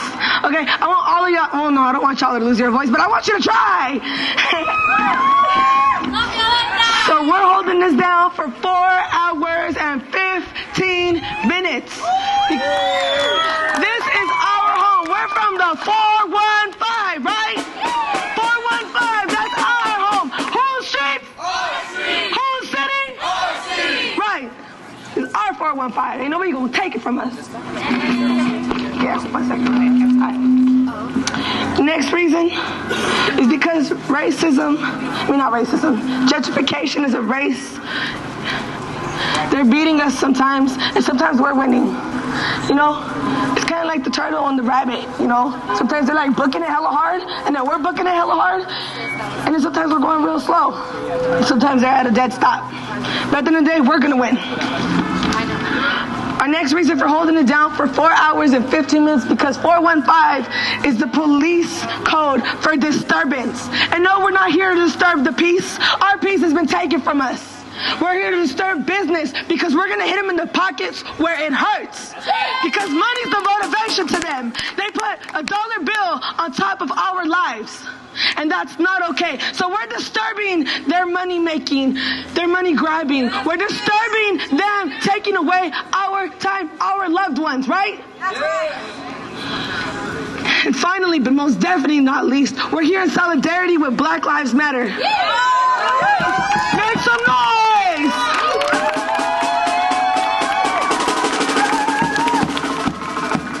El pueblo unido jamás será vencido. El pueblo unido jamás será vencido. El pueblo unido jamás será vencido. El pueblo unido jamás será vencido. Alex Nieto, Calle de Jesús, presente. Nuestra gente, presente. El pueblo, presente. Ole, that's what we say in my culture. Ole, todos vosotros. Qué bonito. We have some speakers from a couple organizations over here. I just want to say something. And some members of O'Shane Evans' family. I'm going to pass the mic over to her. I just want to say that we live in a state where properties are worth more than lives. They value properties more than life. And we should all put our differences aside and support April 14th. With no business, no school, no work. Get out there, people. Take it to the streets. Shut the economy down. Hit them where it hurts at. Hit them where it hurts at. That's the only way you're going to hit America, if you hit them in their pockets. When you start messing with their money, then they're going to know that we mean business. So if you guys support April 14, shut it down. Thank you. Man, we got some beautiful speakers here. We got some beautiful color up in here. Man, I love seeing y'all faces, y'all smiling. We're doing something good out here. And now, I want to introduce Danny with TGI. Where you at, Danny? Right here. Make some noise. Hey, y'all. Good morning. My auntie, Miss Janetta Johnson, asked me to be here today because she wasn't able to make it. So I'm Danny. I work with TGI Justice Project. That's Transgender, Gender Variant, Intersex Justice Project. So we work with currently and formerly incarcerated transgender variant intersex folks coming home. We're no stranger in our community, right, to what it means to be profiled by the police, to be treated violent by the police. You know, as was just called out, we lost a sister to interpersonal violence that we trace back to systemic violence, right? Taja Gabriel de Jesus Presente. And then in protesting that, let's do that one more time. Taja Gabriel de Jesus Presente. Right, and so in stepping up to protest that recently, 2 weeks ago up in the Castro, there was this queer action where we saw again our trans Latina sister, Danielle Castro, get shut down by the police and harassed by the police up there. So we know in our community too, we're with y'all. It's not just for cis folks, it's not just for trans folks, it's across the spectrum, across all kinds of identities, and we're with it. So At TGI Justice, one of the things we're real clear about, right, is that these cages that they're building up they're building them for us. It's not just the interpersonal violence on these streets, it's the way that they pull us out of our communities and put us into cages. And so at TGI Justice and at the Taja's Coalition, we're real fierce saying no new jail in San Francisco. So say it with me, no new jail. No new jail. No new jail. That's right. So we know that trans liberation is everyone's liberation. We're with it together. And on that tip, when I say no more prisons, you say no more closets. No more prisons. No more closets. No more prisons. No more closets. Thank you much. Solidarity crowd. To the best extent. So make some ruido para la familia Nieto.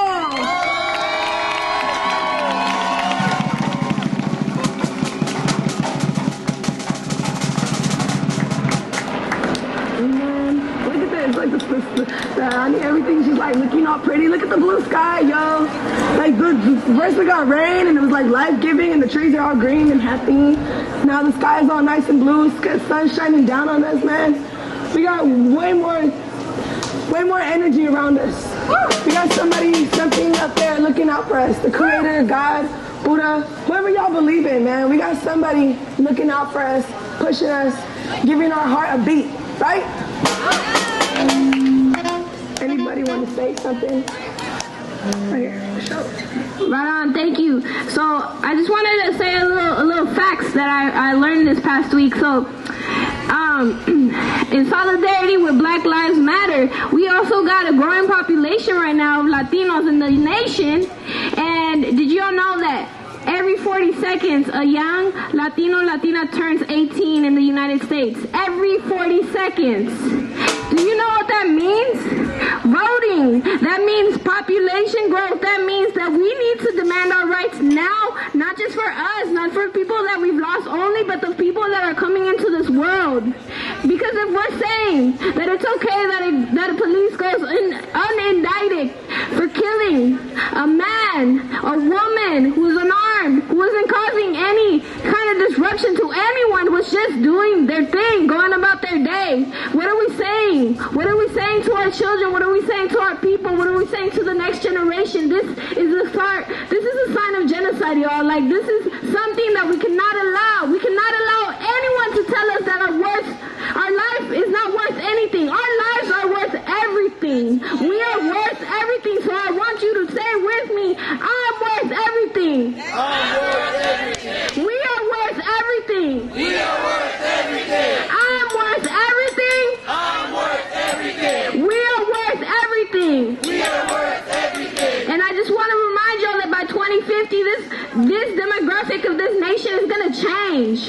Do we want it to change in a positive way or in a more incarcerated way? Which way do we want it to change? In a positive way? Yes. Or in an incarcerated way? Yes. So we want to remember that every day counts. Everything we do counts. We are valid. We are so important. We need to eat right. We need to stay healthy. We need to stay fit. We need to read books. We need to learn the law. We need to know the rules so that we can change them.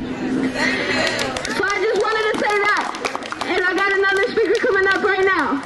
So let me introduce Joey from Stop Mass Incarceration Network. So give it up! Yeah. Make some noise! I want to hear it! Hear it! Where's the noise at?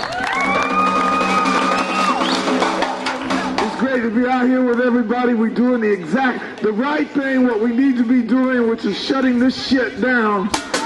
Shutting down the Valencia Street, the mission station of the SFPD.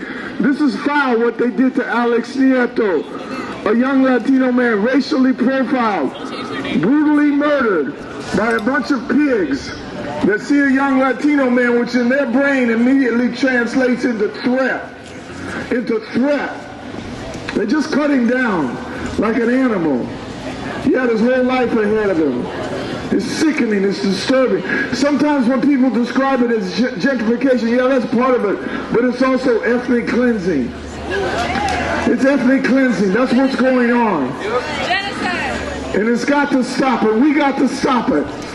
Listen, back in the summer, beginning in Ferguson in August and going on through the fall, people stood up.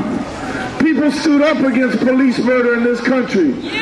In our hundreds, in our thousands, in our tens of thousands, and hundreds of thousands of people went out into the streets and marched and protested, blocked bridges, got up on freeways, marched through shopping malls and did die-ins, did everything we did to dramatically bring to people's attention this problem of murder at the hands of the police.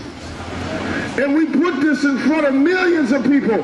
Millions of people have to think about it. So when people say to you, yeah, but what did we accomplish in the fall? Think about it. That's what we accomplished. We forced millions of people to think of how deep this problem is across society. And now that's what they're trying to rule out of order. That's what the system they want to put the genie back in the bottle. They seized on those 2 cops being murdered in New York to say everything that we're doing in our protests is out of order. That all those names on that Stolen Lives banner are invalid. To hell with that, right? Yeah.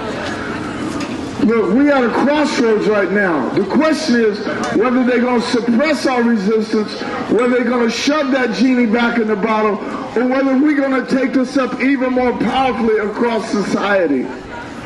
April 14th is a nationwide day to shut down the business as usual of murder by the police. We have to do this. We have to stop all these stolen lives at the hands of the police. If you feel that way, let me hear you say, hell yeah! Hell yeah! Then let's get organized. All throughout society, we got to spread this word that this is happening. Be sure you're on this email list. Be sure, let's take it up. Everybody out here has got to be an organizer for this. Everybody out here feels deeply about this and talks to people and struggles with people. We say police murder do what? Shut it down. Police murder do what? Shut it down. April 14th do what? Shut it down. April 14th do what? Shut it down. Indict, convict, send them killer cops to jail. The whole damn system is guilty as hell. That's right. That's right. Thank you. Send those killer cops to jail. Thank you. It's guilty as hell. Indict, convict, send those killer cops to jail. The whole damn system is guilty as hell. You say indict, convict, send those killer cops to jail. The whole damn system is guilty as hell. All right, y'all, give it up for yourselves. But first, I want you to do something for me. We are all here in solidarity, right? So we're going to take a second. We're going to look around. If you don't know the person next to you, take a second and say hello. If you don't want to give them your name, that's cool. But just acknowledge them, make some eye contact. You can meet someone that's in the struggle with you right now. So don't say you didn't get that chance, okay? This is what organizing is getting to know one another. If you don't know your neighbor, how are you going to make change? How are you going to build up advocacy? You need that. You need to know each other, all right? So just acknowledge, smile, be like, I'm hungry too. Maybe we could go get some food later, whatever, make a date out of it. I don't know. You take the second. One more thing we're going to do right before we get into the Loco Bloco. I need to see y'all dance when we do this, okay? Because this is energy. This is life. You ain't going to get this for free everywhere, you know? This is the moment. Take advantage of it. So what we going to do?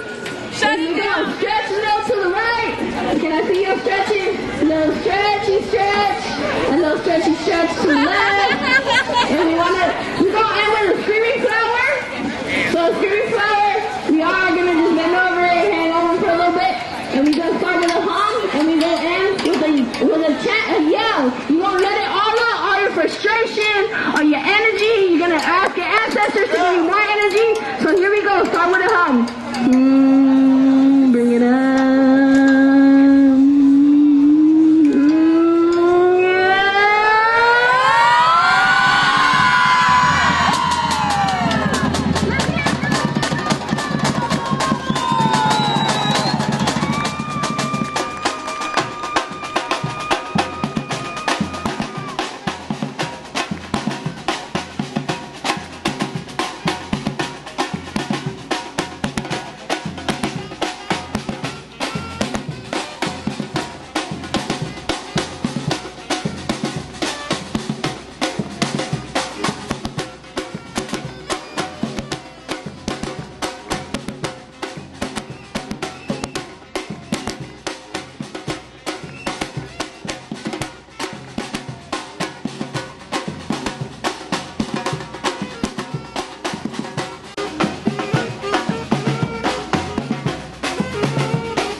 speaker come up, but we want to make sure we're giving love to all the people out here in the margins that are still supporting us. So make sure y'all giving each other love. So we're gonna have a sister come up from Bliss. Her name is Marisol. Give it up for Marisol. Give it up for all of you. Okay, a little louder though. I need some love and motivation and inspiration. Tin, tin, palin, panolte, chicahuatica. May the force of my ancestors, your ancestors, our ancestors be with you today and always. I'm gonna do some spoken word in Spanish. Levante la mano quien habla español. Okay, if you don't know Spanish, get close to somebody that just raised their hands and they're gonna be translating for you. All right? Aquí llegaron las hormigas. Vamos conquistando tierras, nuestras tierras, invisibles, silenciosas y simultáneas. Toda la reocupación es subterránea. Sin disparar al aire, sin tirar misiles, sin tener que matar gente usando proyectiles. La guerra la peleamos sin usar fusiles. De bloque en bloque, como los albañiles. Han tratado de pararnos un par de vaqueros, pero ya está construido nuestro hormiguero. Somos muchas, hermanos, hermanas, con muchos primos. La familia es grande porque nos reproducimos. Desplazamos al vaquero de sus oficinas porque trabajamos a tiempo completo, sin propina. No somos bienvenidas, pero como quiera entramos, te picamos y te castigamos. Cuando más te confías, las hormigas te engañan, atacan en equipo como las pirañas. Aunque sean pequeñas, gracias a la unión, todas juntas formamos un camión. Pobre del vaquero que nos subestime, cuando se duerme, se le viene la colonia encima. Por eso los vaqueros en todas las esquinas los tenemos comiendo comida latina. Las hormigas pueden contra cualquier gigante, entran por la trompa de cualquier elefante, los derrumban sin que la sangre les salpique, ácido fórmico pa' que les pique. No te confíes si la picada no te arde, la quemazón de la picada se siente más tarde. Aunque tengas botas vaqueras y sombrero, hay muchas hormigas y pocos vaqueros. Los humildes se comieron a los nobles. Para el 2020 vamos a hacer el doble. Aquí no hay racismo, aquí no se trata de raza. Si trabajo aquí, pues aquí tengo mi casa. Ser imparcial, de eso es que se trata. Hay que compartir los dulces de la piñata. Ahora si el vaquero viene y nos maltrata, puede ser que a las hormigas les salga lo de Zapata. En equipo se resuelve cualquier contratiempo. Cuando te picamos, picamos al mismo tiempo. Sobre nuestra unidad no debe haber preguntas. Frente al peligro, las hormigas mueren juntas. Un país durmiendo es un país desierto. Este gobierno se asusta cuando me despierto. Pueden tirarse hasta los federales. Somos 600 millones, sin contar los que no se pueden contar. Entre las patas nunca escondo el rabo. Prefiero morir como rebelde que vivir como un esclavo. Apuesto, y eso va para ellos, apuesto que los tuyos se rinden primero, porque los soldados míos no pelean por dinero. No le tengo miedo a las confrontaciones, porque yo me crié con invasiones. Y como las hormigas, si tengo mala suerte, defiendo mi hormiguero hasta la muerte.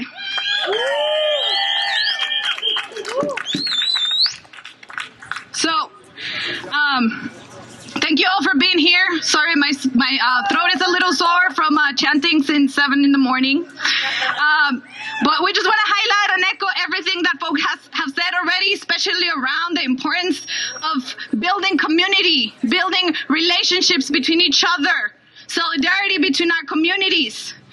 And we believe that fighting under the leadership of the folks mostly and directly impacted by the different systems of oppression, colonialism, capitalism, imperialism, heteropatriarchy, white supremacy, fighting under the leadership of working class, queer and trans, black, brown and indigenous women. That's gonna not only have the leadership that we need, but it's gonna fight the struggle that is gonna everybody. So within our communities, we need to be organizing, talking to our neighbors, right? Building people's institutions, not only actions that last one day and then we forget about the struggle. We need to be building long-lasting institutions, alternatives for our people.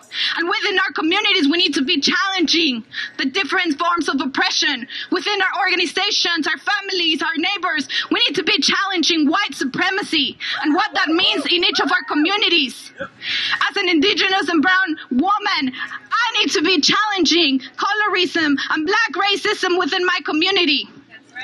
Within our communities, we need to be challenging patriarchy. Looking who are we throwing down for? Who are we investing in developing their leadership so they can lead our struggle? Power to the people. Gracias. Whole streets. Whole city. Whole streets. Whole city. Man, I love it. I love it. Man, the sun's coming out. We got all these good things coming out. So please, I would like to welcome Tiny from the Popo's Project and Poor Magazine. So give it up for Tiny! I am the poverty scholar. Criminalized, racialized, and always in struggle for $1. I am the poverty scholar. All the people you don't want to see, never want to be, look away from me. What you gonna do, arrest me? I'm in your city. I am the poverty scholar, and I rock this jailhouse attire because me and my po mama did jail time just trying to stay alive in this holler. I am the poverty scholar. The melanin challenged daughter of a strong black Indian mama, for without whom there would be no me, a mama soltera and a welfare queen. So first of all, I just want to say love to all these liberators of the streets. Oh, yes. Take back these stolen streets, this stolen justice, and this gentrificated Valencia Street. Because dare I say, just like in Saturday night with our beautiful lowriders cultura, today Valencia is hipster free. Yes. How's that possible? That's possible because of liberation, not just legislation. So I just want to put that out to all you manifestors of revolution, to all you walkers of liberation, that we can actually take back shit and not just move through the trickster halls, right? Infiltration. So first of all, I want to give it up always to the original gentrifucked people, our Ohlone peoples upon whose lands we are humbly standing. Please give a round of applause for all our ancestors, Ashe!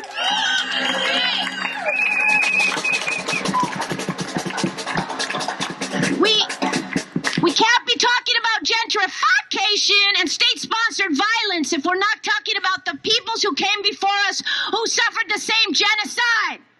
All of our black and brown peoples who built this stolen indigenous land are the ones who are being incarcerated in plantations created by the man. These are no accidents here. So when we unpack all these acts of injustice, let's continue to speak and be along with the ancestors who came before us.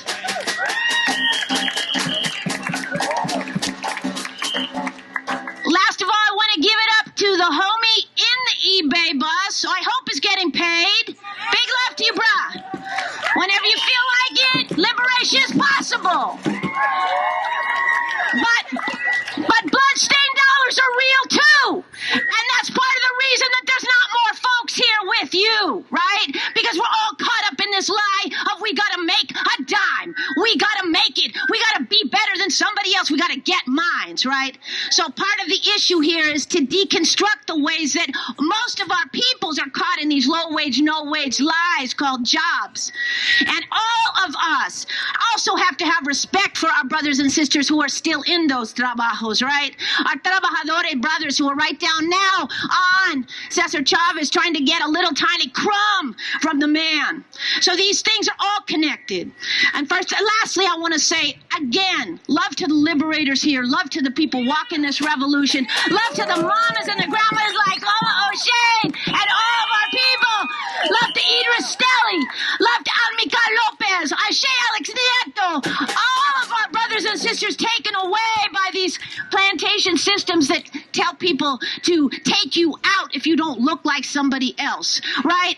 But lastly, I want to say that on May 1st, a whole coalition of other comrades across the state who are just like you down in LA, Santa Barbara, San Jose, we're going to be standing together against state-sponsored violence and gentrification as First Nations, poor black and brown people standing together. And so I want you all to put down all of our issues that we might have between us revolutionaries, because we always got funk and mess that takes us apart, and actually love each other and realize that y'all aren't the enemy, that the chisme doesn't matter, and what really matters is fighting the real enemy, the developers, the gentrifuckers, and the police state. Thank you very much. Tiny up, give it up for Tiny. Let's bring this back. Sorry, I've been losing my voice for like 5 days now, so I'm pushing it. So please give a warm welcome to Cynthia from Causa Justa. Yeah!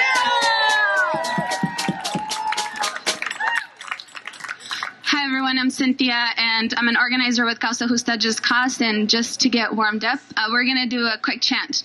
And so we're going to say this time, hang in there with me, a bit of a mix. Rise up, resist, no killer cops, no jails, because we don't want our people in jails, not our people in jails, right? The whole damn system is guilty as hell, just for a minute. So rise up, resist, no killer cops, no jails. The whole damn system is guilty as hell. Rise up, resist, no killer cops, no jails. The whole damn system is guilty as hell. Rise up, resist, no killer cops, no jails. The whole damn system is guilty as hell. Resist. No killer cops, no jails. The whole damn system is guilty as hell. So, as I said, I'm here with Causa Justa, and Causa Justa is an organization based out of Oakland and San Francisco that works with black and brown communities to fight displacement at a local and at a global level. And we see displacement as being driven by development, by neoliberal policies, by neoliberal development that are only, whose only purpose is to further capitalism, to further development in our home countries, to displace our people, to force them to migrate, to force them to die crossing borders out of hunger, out of thirst, to be exploited in this country, to be exploited in their working conditions and their housing by their employers, and then be killed by the cops.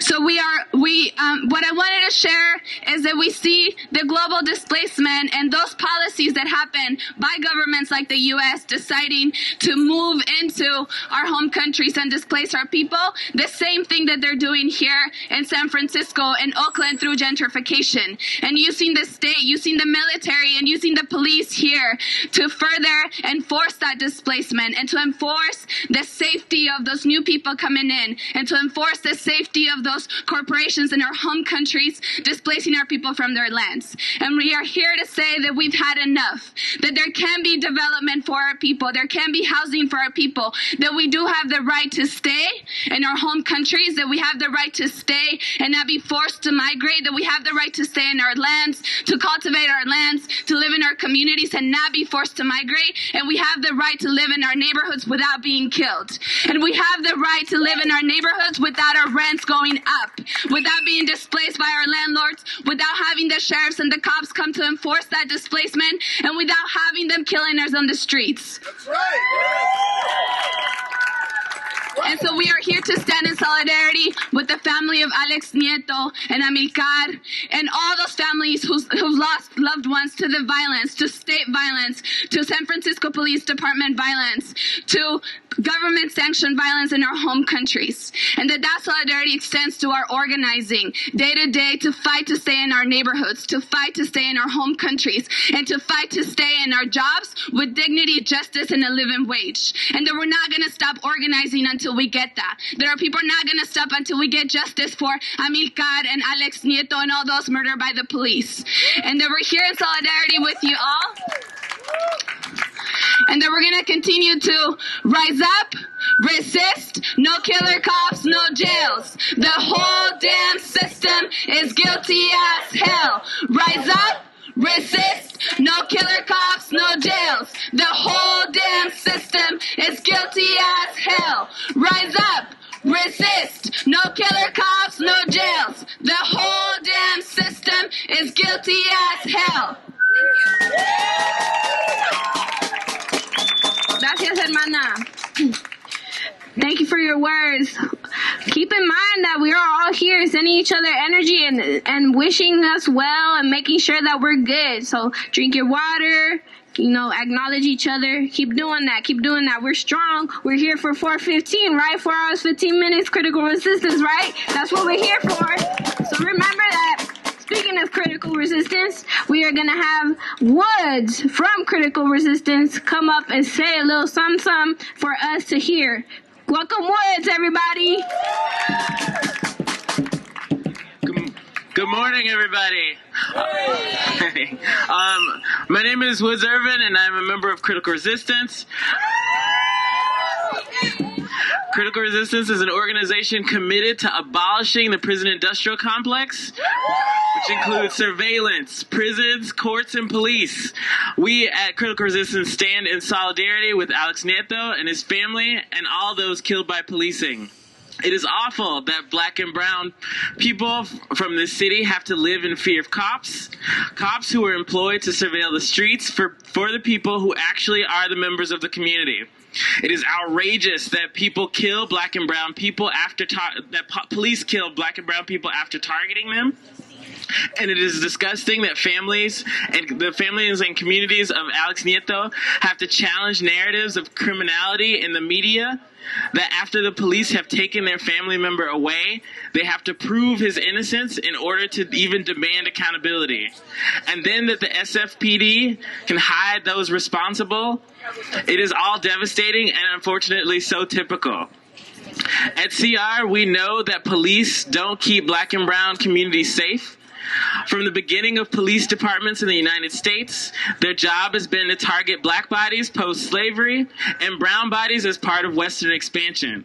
The echoes of this can be felt in gentrification in SF and the construction of new police facilities and the proposed SF jail. We know that the way to stop the killing of our people in San Francisco, in Oakland, in Salinas, in Ferguson, is to remove policing from black and brown communities. Instead of more guns or body cams or anything to police, we need to keep fighting and organizing for resources to go to more affordable housing, more jobs, more schools, not a new jail in SF, and no more police. Rise up, resist, no killer cops, no jails. The whole damn system is guilty as hell. Rise up, resist, no killer cops, no jails. The whole damn system is guilty as hell. Rise up, resist, send them killer cops to jail. The whole damn system is guilty as hell. One more time, rise up, resist, no killer cops, no jails. The whole damn system is guilty as hell. Give it up, give it up, give it up! Yeah, I'm glad y'all are still alive. We got one more speaker coming up for y'all right now. Please, give it up for Gustavo for South City!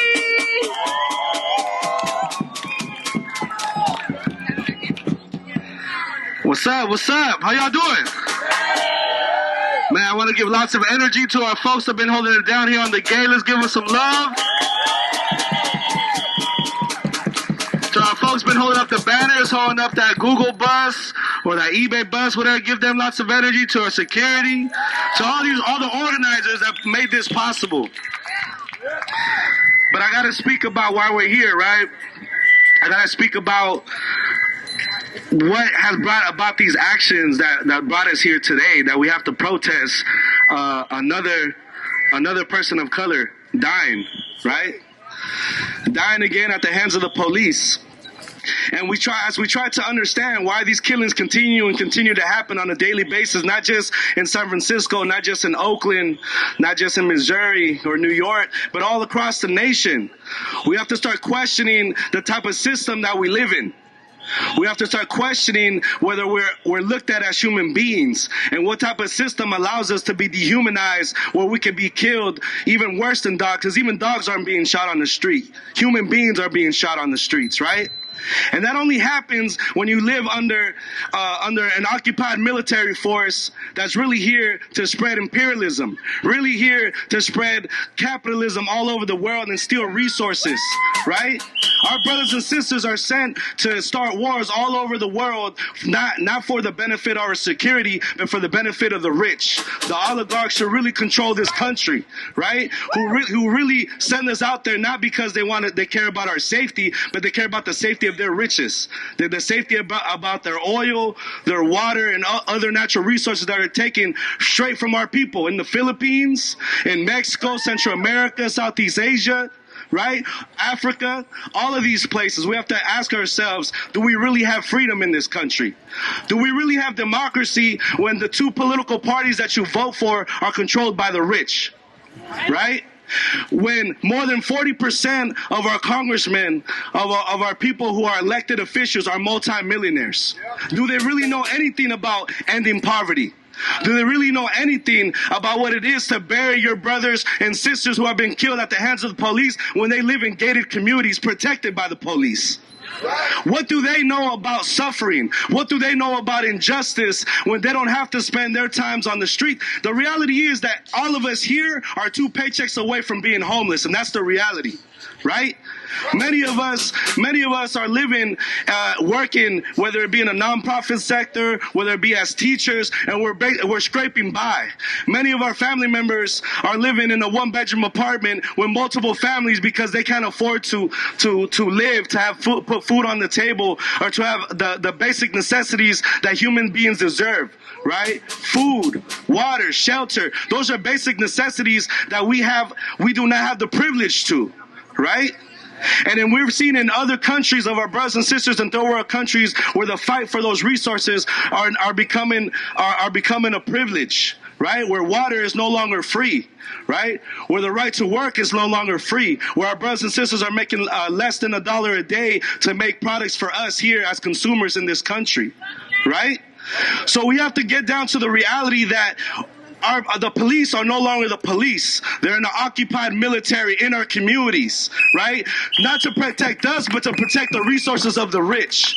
And we have to understand that as poor people, as working class people, that we must resist in all forms, right? That today is not only about justice for our brothers and sisters who are dying every single day, but it's also about justice for humanity, for our dignity. That we will no longer take living as slaves and working for the rich, but that we will work for our brothers and sisters and work to build up our communities. Where we start to control our education systems, where we start to control our economic systems, where workers have rights and we're able to organize ourselves, where we no longer have to listen and sell ourselves short to work for somebody who's just benefiting the rich, right? So I've been a long-time worker organizer. I'm from the Peninsula. I'm from South San Francisco. And, you know, that work is very much hard. The people who live out in the suburbs are dealing with the same things you guys are dealing right here in these communities, these urban cities, right? We're dealing with gentrification, right? Where the cost of a 2-bedroom apartment for a family is reaching up to $3,000 a month. Right? We're getting to mortgage levels of trying to find somewhere to live. And where are we going to live? Right? We've been pushed out to Oakland. We've been pushed out to Pittsburgh, Antioch. We've been pushed out to all these areas. But at what point do we say enough is enough? At what point do we say you can no longer kill our people? You can no longer pass laws without our approval. Today is about standing up for justice in our way.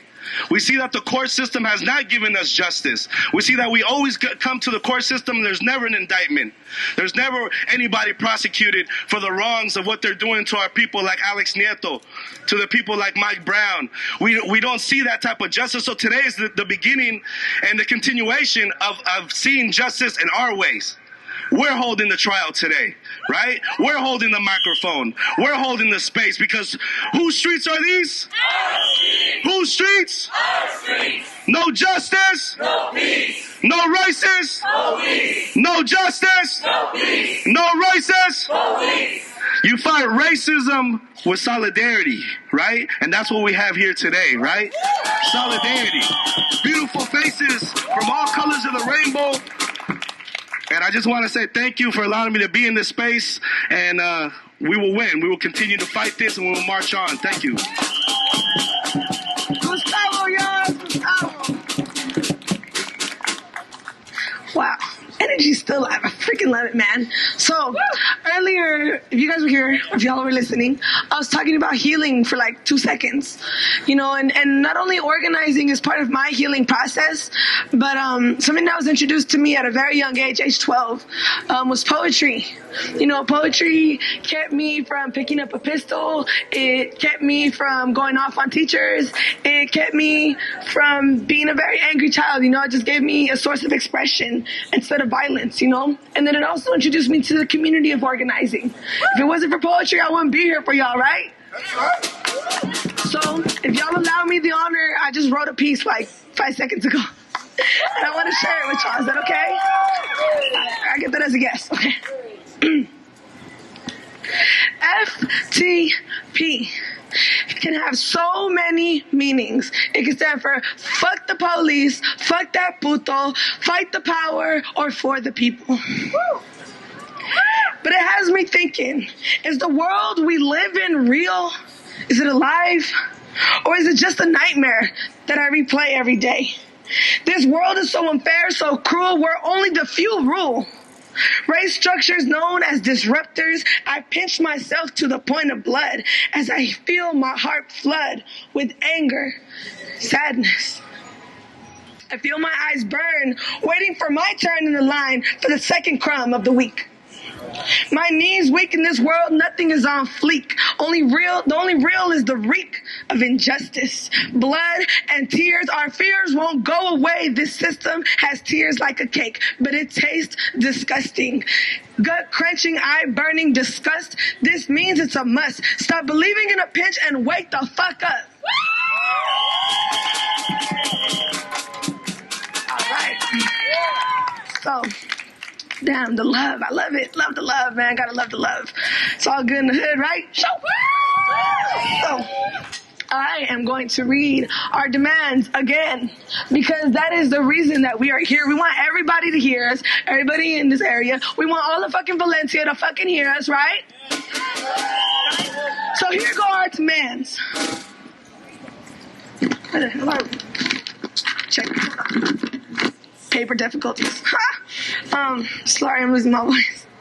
So, we are here to stop police impunity and to start the accountability.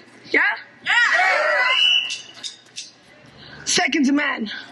We want to fire and prosecute killer cops and their accomplices, right? Yeah! We want to be known that gentrification is violence against working, poor communities, right? And we want a people's trial and justice on our own terms, right? That is what we want. That is what we need. That is what we demand here, right? Whole streets. Whole streets. Whole city. Whole city. Translation. Terminamos aquí recordando nuestras demandas desde San Pancho al mundo. Queremos que termine ahora esta impunidad policíaca ante sus crímenes y violencia. Queremos que los oficiales que participaron en el asesinato de Alex Nieto y estos asesinatos que están pasando día a día en nuestra comunidad sean identificados y que les quiten sus puestos de trabajo. Decimos que el aburguesamiento de nuestra gente, de nuestra comunidad, es violencia en contra de la gente obrera, trabajadora. Y queremos, lo que hemos representado hoy, es un juzgado del pueblo, justicia popular para estos asesinos que tanta discordia y violencia siembran en las calles. Hemos estado aquí 4 horas, 15 minutos representando nuestro hogar, nuestra lucha por la ciudad, no 415 San Francisco, el 415, el aburguesamiento que hasta nos ha quitado tanto, pues es algo que está pasando rápidamente y tenemos que actuar ahora. La policía usa el código 415 para representar los disturbios, pero sabemos que el disturbio de verdad es su violencia ante nuestra gente. Y por 4 horas hemos estado solidarios con el movimiento afrodescendiente Black Lives Matter en el norte, centro y Sudamérica. Just go over to translate her last part. We're going to talk about why we are here reclaiming this space. Because whose streets are these? Our streets! Whose streets? Our streets! Whose city? Our city! Whose city? Our city! We are here shutting this place down for 4 hours and 15 minutes. Now 1 second less, right? That's right! And our reasons for being here is because this is our home. We're from the 415. We're from Frisco, right? That's a Frisco thing. Also, trying to talk about how gentrification is a race. I know I've said it hella times, but it's so important to keep repeating and repeating so everybody has it stuck in here, right? So race against us. It's us against them. They're taking away our homes. They're taking away our resources. They're taking away everything from us, including our education, right? Right. We got a city college that they're trying to shut down. Hell no! That college is for our people, by the people, right? Knowledge is power. And if we don't have access to it, we don't have power, right? Right. Gentrification is directly connected to shutting down our school system, to shutting down City College, and it's not okay. And finally, last but not least, we are here for 4 hours and 15 minutes in solidarity with the Black Lives Matter movement, right? Yeah, make some noise! So, now, blockaders, you guys may unblock. And we are going to rejoin our brothers and sisters on the other side of the Google bus, right? So, Blockade, you guys will be leading us, and Loco Bloco, you guys will follow me.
I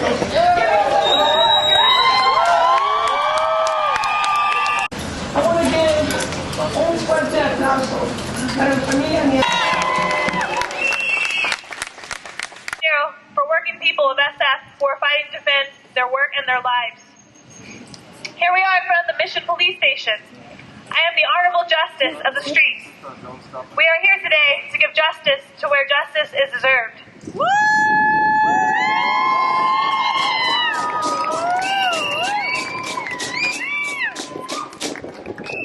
Today's court case is a case of the murder of Alex Nieto, a San Francisco native, who 1 year ago today lost his life to the hands of SFPD under rather mysterious circumstances. We chose this public location to hold the court case since this case has not made its way to the San Francisco courthouse. The people of San Francisco demanded a fair trial. You're upset about the fucking system, and then you get some justice, and you're like, fuck yeah, that's where I'm at right now. Of all of you here today. And for those who participated in the creation of today's movement, who weren't able to be here today, make some noise!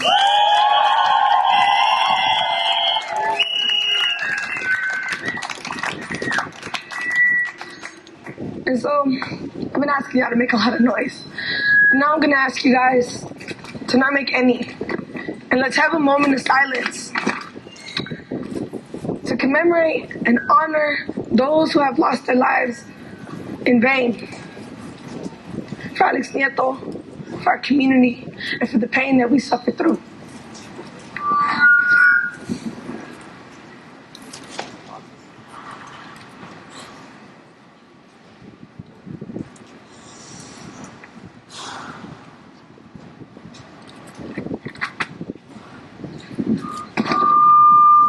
Okay, sorry you guys. Just like, you know, I'm super overpowered with my emotions, man. It's crazy, I'm not used to it. Gracias.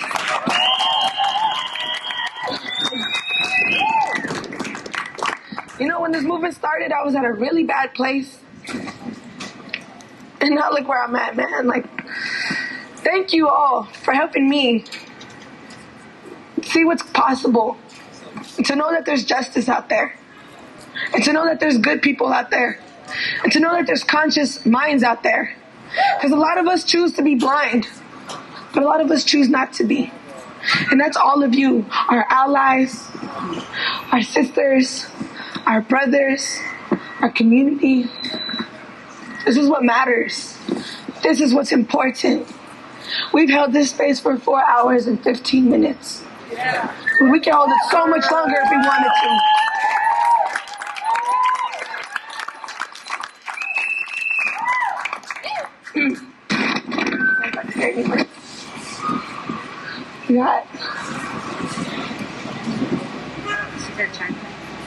Compartió la compañera que las lágrimas le caen en este momento con todos ustedes. Se siente elevada, igual que muchos nosotros que en un momento de crear justicia aquí con el juicio del pueblo, sienten que la justicia es posible, que esto no representa, no tiene que ser nuestro futuro, que está la gente representando el futuro que queremos ver y la justicia que sí es posible y que así nos empoderamos todos. Y compartió a la compañera que le salen sus lágrimas de emoción al estar aquí presenciando porque juntos nos levantamos, ¿verdad?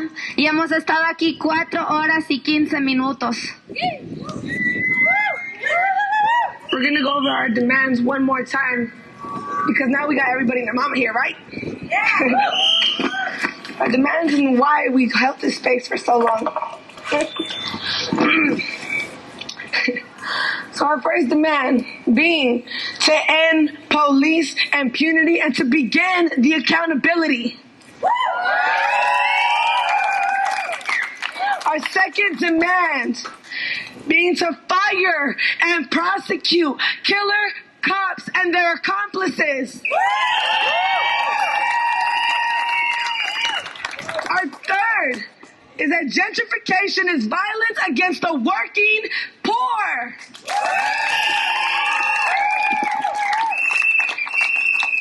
And our final, we want a people's trial and justice on our own terms. And we got that today. We reclaimed this space for 4 hours and 15 minutes. Something that would have been seen as impossible, but we did it. People put in their hard time, their energy, their blood and tears into this. And we're here now.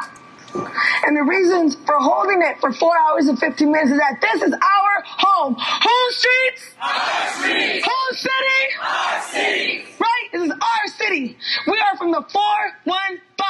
4 hours and 15 minutes.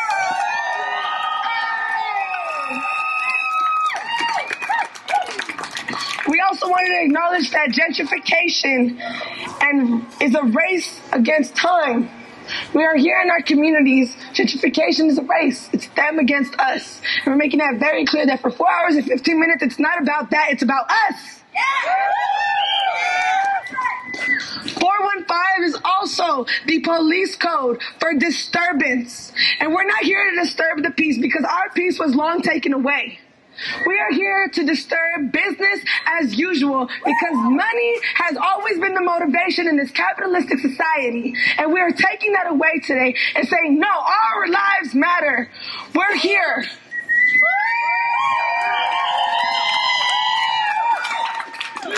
And finally, we are here in solidarity with Black Lives Matter.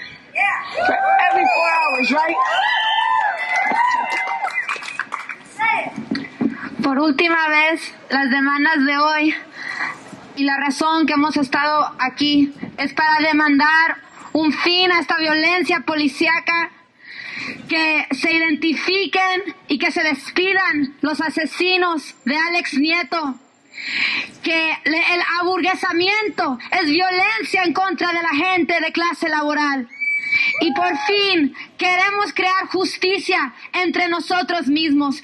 Tomamos esta calle simbólicamente 4 horas y 15 minutos representando 415, 415, el lugar donde hemos nacido, crecido, llorado y donde Alex Nieto sacrificó su vida. Estamos aquí solidarios con la familia Nieto y todas las madres y padres que han perdido a su hijo. Estamos aquí por 4 horas solidarios con Black Lives Matter y los pueblos afrodescendientes en lucha en todo el mundo, en nuestros países y aquí. También y finalmente reconocemos que esta policía asesina usa 415 para representar un código de disturbios. La paz sin justicia no hay paz. El respeto al derecho ajeno es la paz. Y los disturbios son necesarios porque no aceptamos su autoridad. No es legítima su visión de la justicia. Asesinos. Yes. So now I will introduce one of our closing parts. Please welcome Sharif doing Toy Toy. Right? Yeah. All right, cool. What's up, everybody? I'm Sharif, and I'm here with Third World Resistance and A-Rock. I have my comrades here. We're about to close out. Let's give a hand to all the organizers and all the beautiful MCs that are out here throwing down. Thank you so much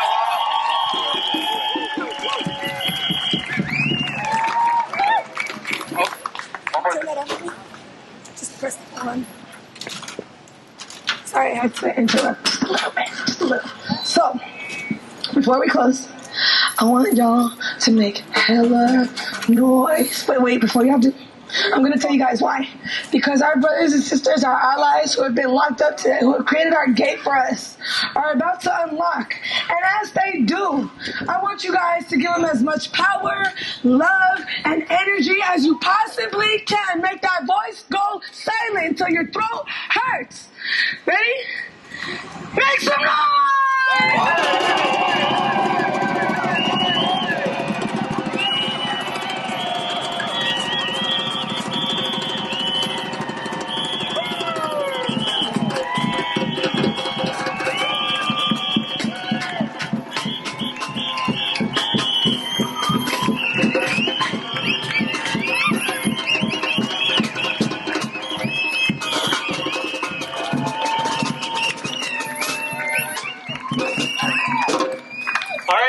come on into the circle. Come in. We're going to make it tight. The Toi Toi is a South African chant where everybody comes together. We say particular phrases that re-emphasize our calls, re-emphasize our unity, re-emphasize our power, and you just respond by saying, hoi, hoi.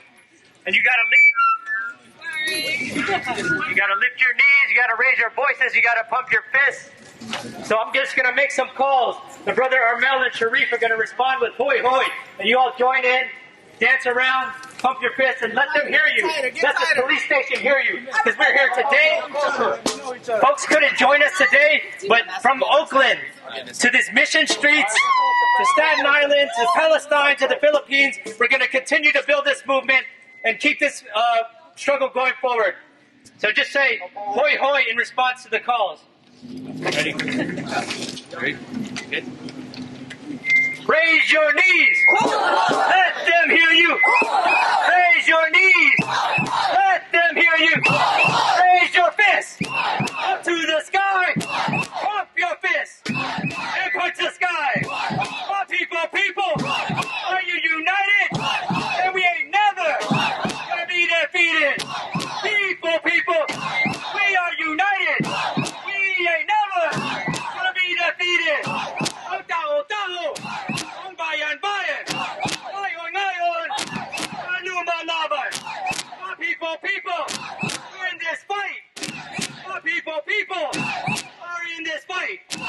We are with you in this struggle, organizing and building power. We are with you in this struggle, organize. Now is the hour. Let them hear you. Raise your knees. Raise your voices. Let them hear you. Justice now. Alex Nieto. Justice now. Amir Rice. Justice now. Trayvon Martin. Justice now. For Michael Brown. Mark cops. Get out the Philippines. Mark cops. Out of Palestine. NYPD Brad. Out of Palestine. NYPD Brad. Out the Philippines. Shut those branches. Shut them down. Shut down those branches. Shut them down. Free Palestine in the Philippines. No U.S. troops in the Philippines. Let them hear you. Raise your voices. Raise your voices. Let them hear you. Black lives matter. Black power now. Now black resistance. Black liberation. Black self-defense. Self-determination. Black self-defense. Self-determination.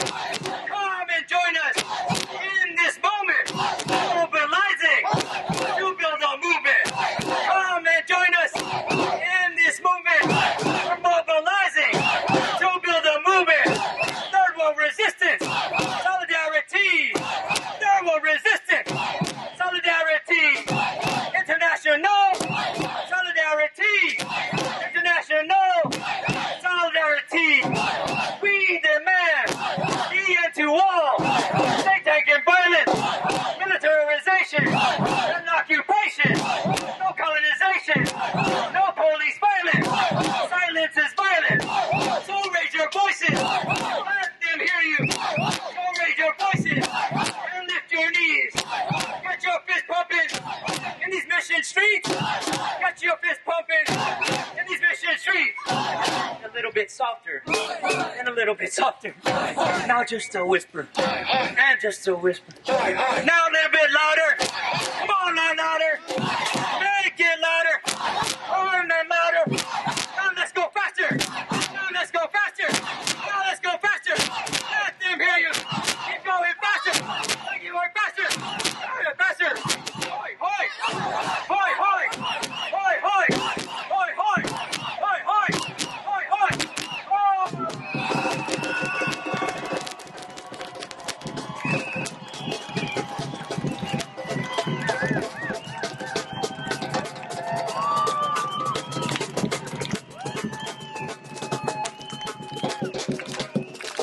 We are doing a unity class. Everybody follow along.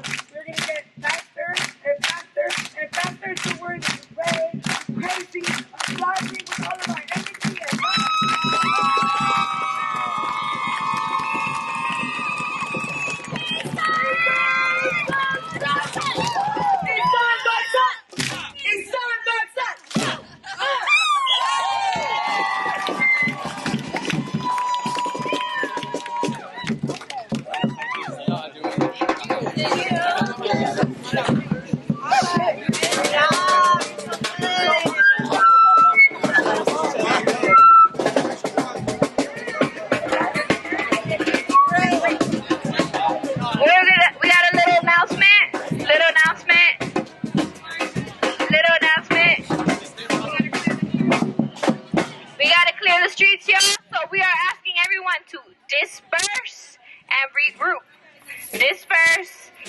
regroup as we clear the streets, y'all. Represent.